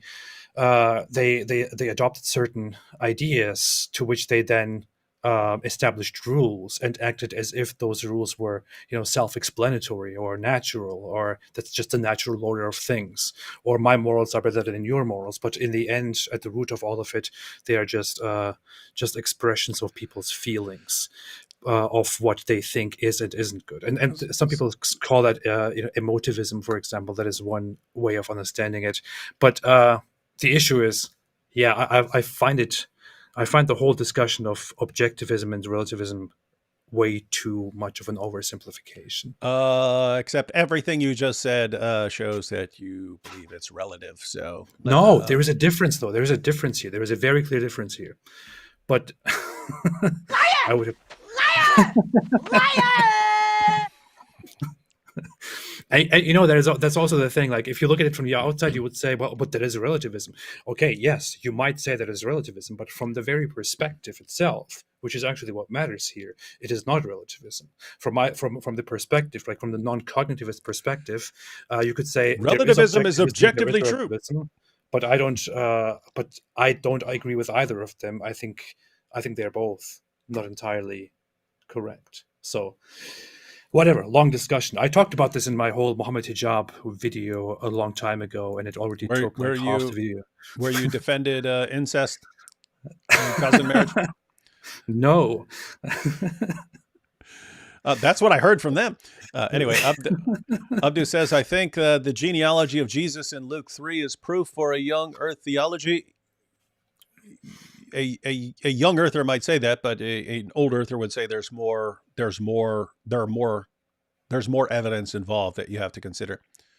Mm-hmm. Super chat from Snipe. Comment Mars. Super chat. Giovanni, almost done here. Giovanni says, have you guys read Milton's Paradise Lost? If so, what were your thoughts on it? I had to read, I don't remember if we read the entire thing or just parts of it, but yeah, I had to read a bunch of that in high school. Yeah, I don't remember my thoughts on it. I wasn't into that kind of poetry back then. You ever read Paradise Lost? I never read it through. I mean, I know about it, but I didn't read it. Recall that's where I think that's where Satan says it's better to rule in hell than to reign in heaven. Very based. Based Satan, based devil. Notice AP always notice who AP always sides with, ladies and gentlemen. No, earlier I said Christianity is based. Remember? Oh yeah, that's good. Somehow. I gotta cut that part out. Yeah. Tom says, love you, AP and David Wood. Love your videos and hope you both are doing well. God bless. Alhamdulillah. Thank you, Mars, again. Let's see. David, do you know Israel caged 30,000 Christian refugees from Eritrea in a desert detention center because they are not Jewish? You familiar with this, AP? Pretty sure it's not because they're not Jewish. Yeah, it wasn't. It was. I think it was because they were basically migrants who went there, right? Something like that. And they were like, Yeah, you can't just move in here. Yeah, and I don't know. I would have to look into that further, but Yeah. I was in Israel. There were Christians all over the place. There were Christian street preachers standing on corners preaching the gospel and handing out tracts. there was also this whole conspiracy theory that Israel banned the Bible, Israel banned the Gospels, Israel banned this and that. It's like it never happened. It was one guy from a far right religious group suggesting such a thing, which was then criticized and shut down immediately, for example. But people like to just. Yeah. The Real Mass Chris here says, Dear AP, greetings from Paul. Which Paul's that? The Apostle Paul? I think so. Antonio. Let's see. Daphne. Hi, David and AP. Watching you guys from Malaysia and love it every time you guys do live together. Keep it up. Oh, we will. Christine Live says, in the Catholic faith, we believe Mother Mary is instrumental in converting the Muslims as they seem to have reverence for her. Would love to see you do a video on the well-documented apparition of Our Lady of Zaytun in Egypt. Love you guys. That's interesting. I hadn't thought about that because they do, Mary's the only woman mentioned by name in the Quran. And they've got an entire book about her. So yeah, I hadn't thought about the role of Mary in preaching to Muslims. Now you need to read more, AP, The Future Christian. How dare you? I read everything.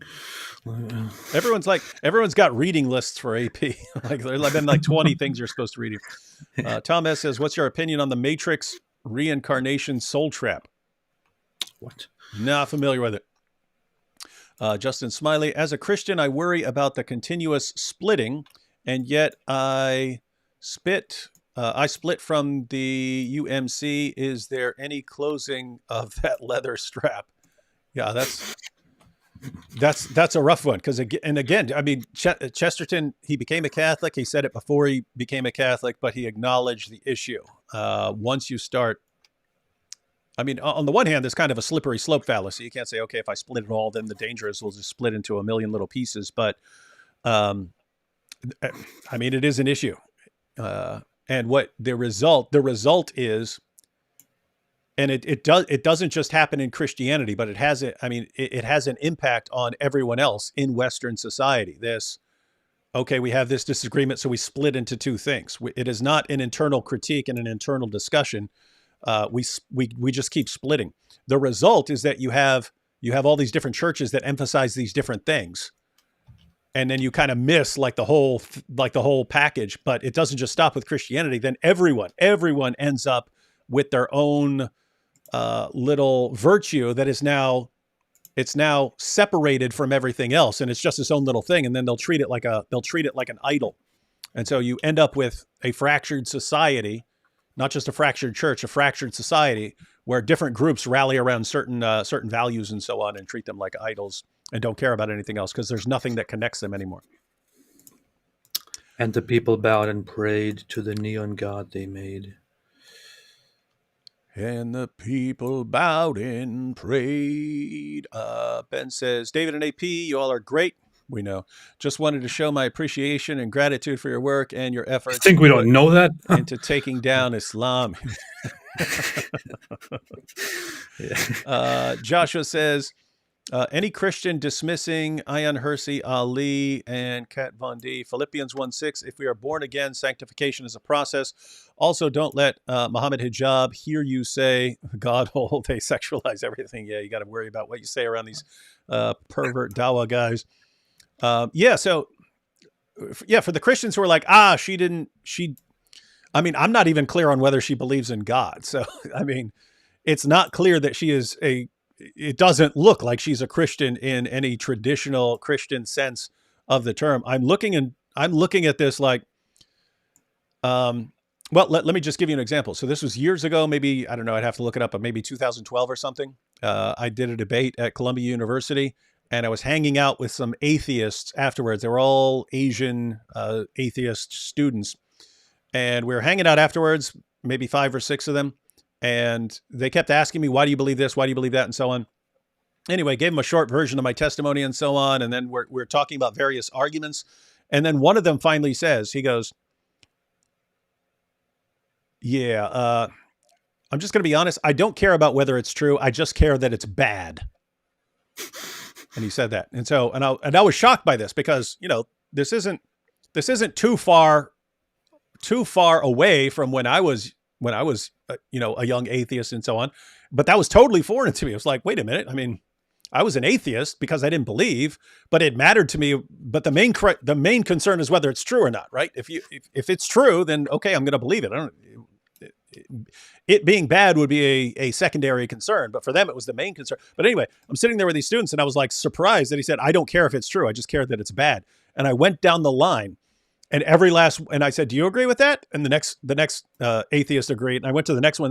This entire line of atheists all agreed with that claim. I do not care if it's true. I just care that it's bad. And I was really surprised by that. But anyway, that was kind of a middle of this whole atheist movement. Religion's just bad. It's all terrible. It does nothing. It does nothing but hinder and hurt society from developing. And now, one of the reasons I haven't gone nearly as hard against atheism as I have against Islam is, I mean, I've talked about some of the reasons before. Almost no one wanted to deal with Islam. Everyone wanted to deal with atheism. But there was a part of it where I was like, I believe your entire experiment's going to fail. And so I'm just going to wait till this comes crumbling to the ground because I think you guys have to go through it.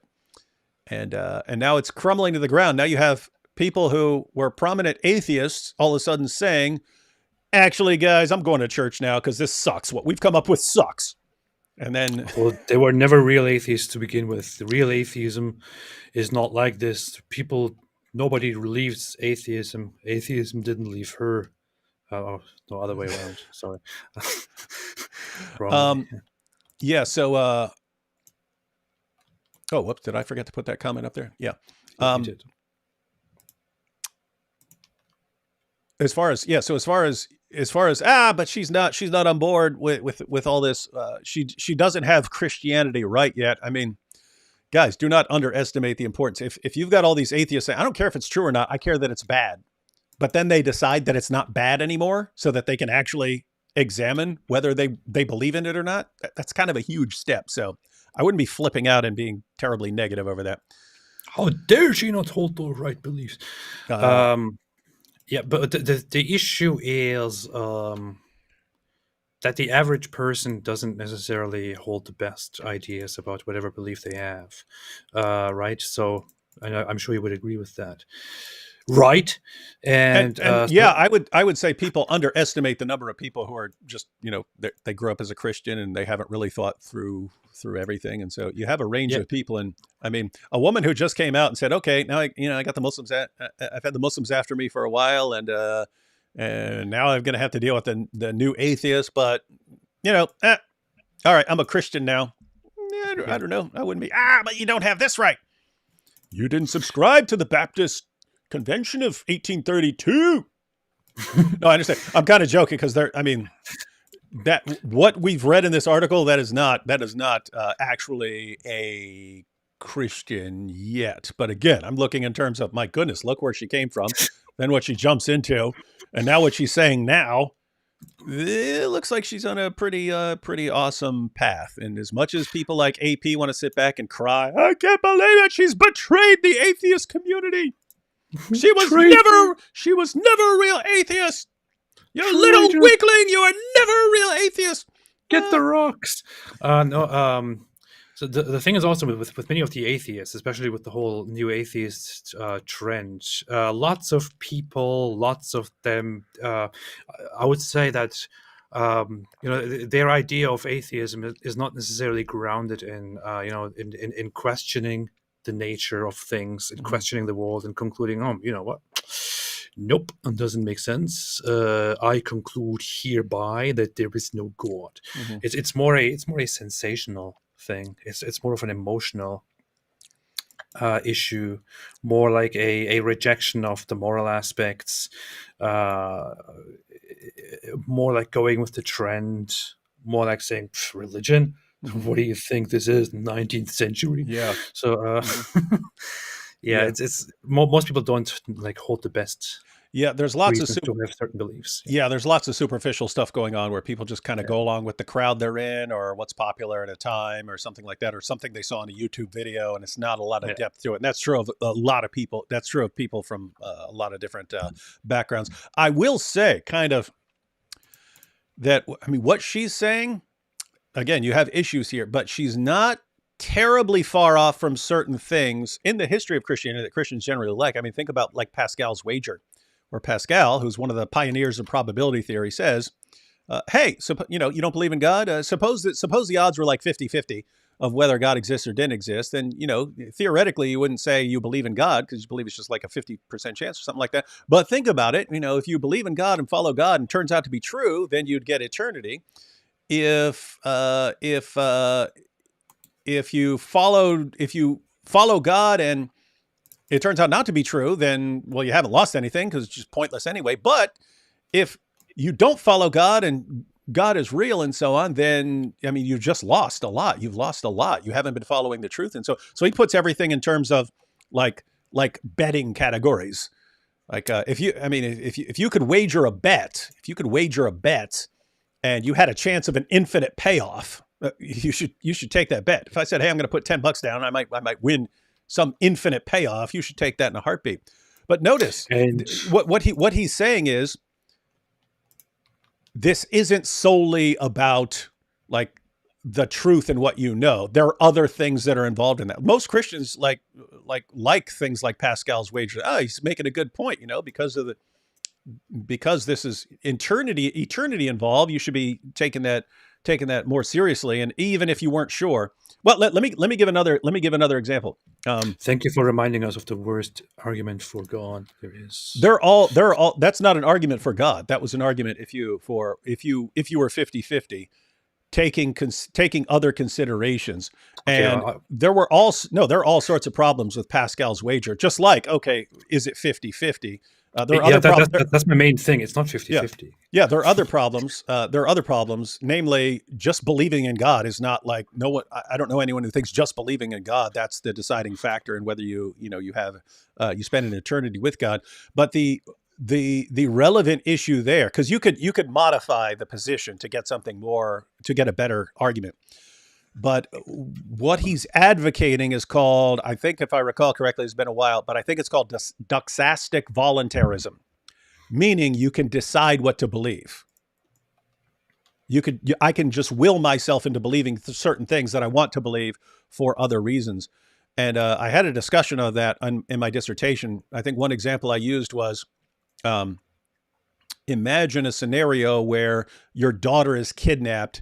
And suppose police tell you after she's been kidnapped that 80% of the time after a girl's been gone a certain period of time, she's been killed, and only 20% of girls are alive after a certain amount of time. And so your daughter's been gone this amount of time, and so there's a 20% chance that your daughter is alive. Statistically, it's a 20% chance. Should you, if there were like a switch that you could flip to believe that your daughter is alive, should you believe that she's alive, knowing that there's a 20% chance that she's actually alive? I think you could make a case, and this would be doxastic voluntarism, which is like you decide what you want to believe and you believe that. I think you can make a case that you should believe in that, even if it was only a 20% chance. The reason would be, if you know that you're going to, on the 20% chance that she's alive, if you know you have a much better chance of finding her if you are convinced that she's alive, you're better off believing that she's alive until you find out otherwise. And this is people who are searching through rubble after an earthquake or something. They say the same thing. They say, hey, we have no evidence that anyone's alive under there, but we have to search as if people are alive under there. And so the point here is there can be other factors other than what evidence do I have that this position is true? And let me go solely with the evidence. There are considerations. There are considerations like, hey, what does this lead to? Does this lead to the kind of world I wanna be in? Is this capable of standing against the threats against me, and so on? So yeah, she's definitely missing some things as far as what we've read. But anyway, I said this towards the beginning. It's like, okay, here are the requirements for being a Christian, but I mean, in terms of deciding your beliefs, there are other relevant factors that need to be taken into account. And again, Pascal said that there are other factors involved. And the people bowed and prayed to the neon god they made. Mei Yin says, "Keep up the good work, guys." No. AP will keep up the horrible work. I'll keep up the good work. What a response to the comment. No. Hello outside. Luke 11:23. Whoever is not with me is against me, and whoever does not gather with me scatters. So AP is scattering.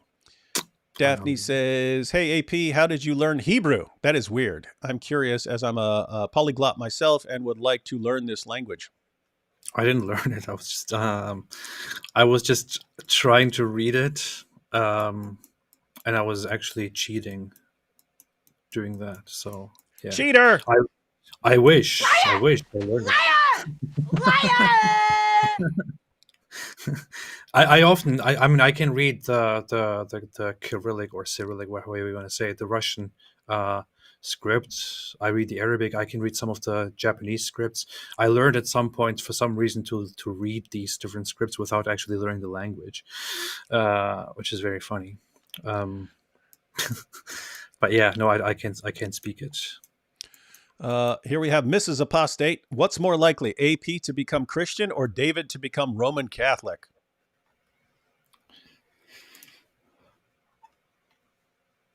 That's a tough one. We will never know. Yeah. We will never know. This is interesting. Yeah, that's a tough one. I don't think I'm going to become Roman Catholic. I have to say, how dare you? I'm not. Lots of the Protestant problems with Roman Catholicism, I don't have as big a problem with. In other words, I see I can understand the Catholic defenses, even if I don't believe in the Catholic defenses. I get it, right? In other words, like your average Protestant would have a really big problem with asking saints for intercession, and I'm like, yeah, why the heck would you be talking to people or something like that to intercede? What the heck? What is going on there?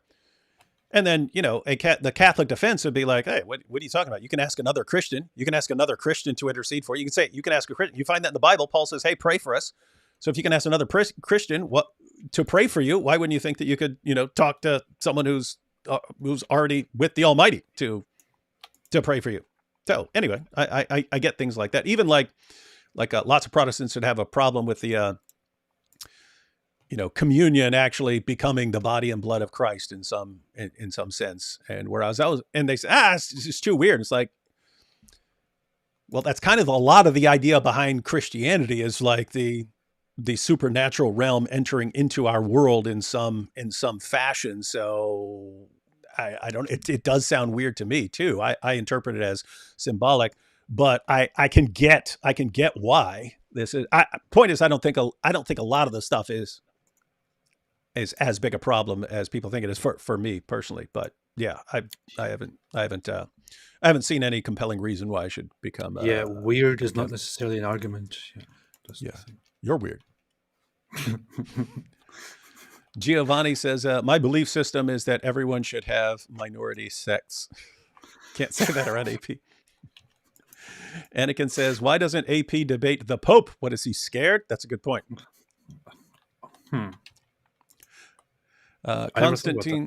Constantine says, atheism is cringe. Therefore, all arguments for atheism are cringe. Being cringe is bad. With this powerful apologetic, AP must now renounce his atheism. That is one of the great, because AP already said. Did you say at any point that Christianity is based? Do you have to establish that? You already said that Christianity is based. You said it, and now we all agree that atheism is cringe. So done. David make a live with Father Josiah Trenham. Not familiar with him. Have you read Rene Girard's work, Things Hidden Since the Foundation of the World? He was a professor at Stanford University. I haven't. You familiar with that? What? Who? I have no idea. What? People are just No. asking. They're telling you what to read and asking you what you've read. I didn't read anything in my entire life.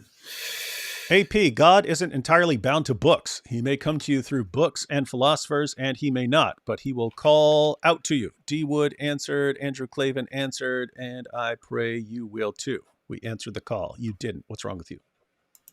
100. Let's see. Cedric, would you grant that truth-seeking is synonymous with authentic religious persuasion, or do you see this is closer to false equivalency? Huh, this is an interesting question. What do you think? I'd have to think about it. I don't like blurting out answers, unlike you. Truth-seeking is synonymous with authentic religious persuasion. You could say that's what you mean by it.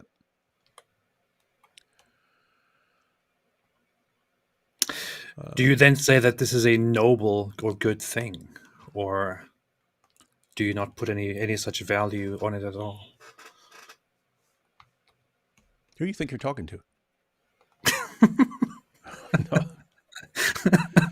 Truth-seeking is synonymous with authentic religious persuasion. Or do you see this is closer to false equivalency? I don't know. That's an interesting question. Something to think about. That's all I want to say. Yeah. Carlo here says, Catholics have always been defending the faith against Islam. Welcome to the club. Prots.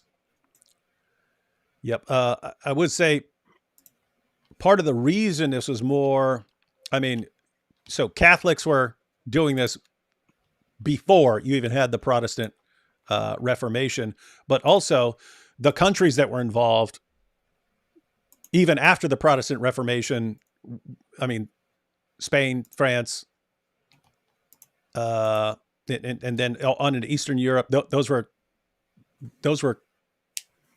Catholic countries. So they were more on the front lines, let's say. Although Eastern Orthodox were there too, but yeah, Protestants tended to be more up north. Yeah, but Orthodox were the first who encountered, you could say, Islam, and they experienced the aggressiveness of Islam the harshest, endured it the longest, and even today, I think. Generally, among Christians, the East and Orthodox world is the most rejecting, unaccepting of Islamic influence. It might have to do with the history. I don't know. And but I think it's all the geography. I would have to think about this a little more because I'm not just going to say, hey, because I'm not Catholic, I wouldn't make these points or something. But notice, just based on geography, if Catholics and Orthodox are the ones who are dealing with Islam on the front, so they're dealing with Islam as a threat on the front line, but Protestants who are up north, they're dealing with Catholicism as the concern. So I think what you could potentially say, and we need someone who's more of a historian than I am. I'm just thinking about it as far as ideas are concerned. If Protestants are not nearly as concerned with Islam because it is not as much of a direct threat to them, and they're more concerned with Catholicism, I think you could posit that ultimately leads to places that aren't nearly as that don't view Islam as much of a threat, and therefore this could potentially lead to being softer on Islam in the future. Mm-hmm. Yeah, have to think about that a little more. Matter of fact, you got this right here. Antonio says Catholics were more active versus Muslims. No, I just said that. Now Protestants are more effective because they act on their own. If the Pope were to criticize Islam, anti-Catholic backlash everywhere. That's true. Mm-hmm, mm-hmm. That's true. Truth Hunter here says the ages of people, we're back on young Earth. The ages of people, Adam to Noah, makes sense within about 1400 years. When they had the next generation, they wouldn't be 900 years old. The Bible says each was around 100 when they had the next in line. Eli. Hey, Eli. How you doing? You going to EPS? I'm going to be there. Eli says, to believe in Jesus is to give up what you can't keep, to win what you can't lose. It's a win-win. Love you both. See there? That's Thank you. That's Eli's wager, like Pascal's wager. Joshua here, almost done. Quarter for D Wood. That liar sound you play is hilarious, but what is it from? You both have a better soundboard than every radio station. Yeah, that's from Princess Bride. What is Princess Bride? Oh, you got to watch Princess Bride. You'll love it. I have a pretty good idea of your movie taste. It's a little different from a lot of the stuff you talk about, but yeah, phenomenal. But in that one, the guy dies and they bring him to Miracle Max to bring him back, and his wife accuses him of lying to cover up true love. Anyway. Oh, yeah. Awesome movie. You should check it out. Nice. And let's see. Whoops. Oh, yeah, I already saw that. And last one, Helen said, it's a super sticker. All right. Wow. We've been on for a long time. We got through the super chats, everyone. But, I think we're going to be seeing a lot more of people who were hostile at some point to certain ideas. Hopefully rallying around some better ideas. I'm wondering if there's anyone else we can think of who should follow this pattern of from Islam to atheism to Christianity. If you can think of anyone, let me know. Nobody comes to mind. So. AP, final thoughts on all this before I close out? I would say, this is all I expected, of course. So what do you expect from somebody who was never really a true atheist to begin with, and who never really, thought about anything, doesn't know anything, it's all emotions. But aside from all of that, yeah, of course, all of that is nonsense. I do appreciate the perspective that Ayaan Hirsi Ali presents, and I would say that I still can say that I respect the way she views things, her journey, the way she addresses it. Very significant. I'm looking forward to see where she will get with this. And I hope it will not end with, what do you mean by God? What do you mean by do? What do you mean by you? What do you mean by believe? What do you mean by in? What do you mean by God? So what she's doing right now is definitely better than that. But we'll see. Yeah, it is interesting, and I think we're going to be seeing a lot more as people start to realize, like, whatever you think about her conclusion in all of this, she is diagnosing some of the problem. We're all arguing about all these things over here while people are marching to annihilate you, and so. But we will see what happens. But yeah, I think we're going to be seeing a lot more of that. Two last super chats here. Constantine, John of Damascus, the original Christian critic of Islam, and still one of the best. I encourage people to read that because he has some. Matter of fact, I should make some videos about some of the points he makes because people don't use them, and he's got some interesting, very interesting arguments against Islam. And hello, outsiders. Here's one for you, AP. When sects come before the leather strap of the anus, all I want is unity. See, enough of the sects.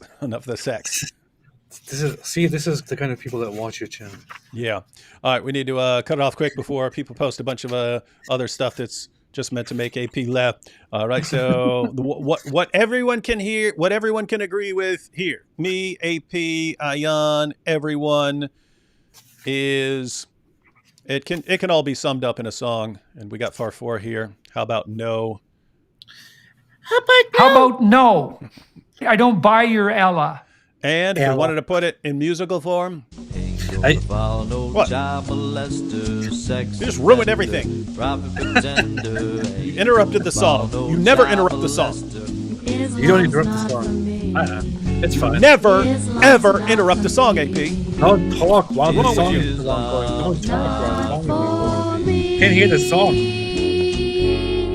All right, what did you want to rudely interrupt with? Oh, nothing. It's not important. I had the perfect conclusion. All right, everyone. We will. Super chats coming in. Let me do this last one, put up on the screen. What do you think about the Reconquista movement in the U.S.? Yeah, no idea. Oh no! Now we got more super chats coming in. Did you check out What I was wanting to say is that whole sound from Jordan Peterson. I don't buy your Ella. There was this old song by Rihanna and Jay-Z, Umbrella. And it goes like, you can sit under my umbrella, Ella, Ella. And I thought it would be funny to do a remix of combine that? Well, yeah, make it Jordan Peterson, Ella, Yeah, Ella. like I don't buy your Ella, Ella, Ella, like that, Yeah. something like that. Would be a good remix. We come up with too many good ideas. In fact, if people just watched us and they saw the ideas that we blurted out and then forget about, and they actually did them, they would be very, very. They would have very, very popular channels. Yeah. All right, everyone. We'll catch you all next time. See ya.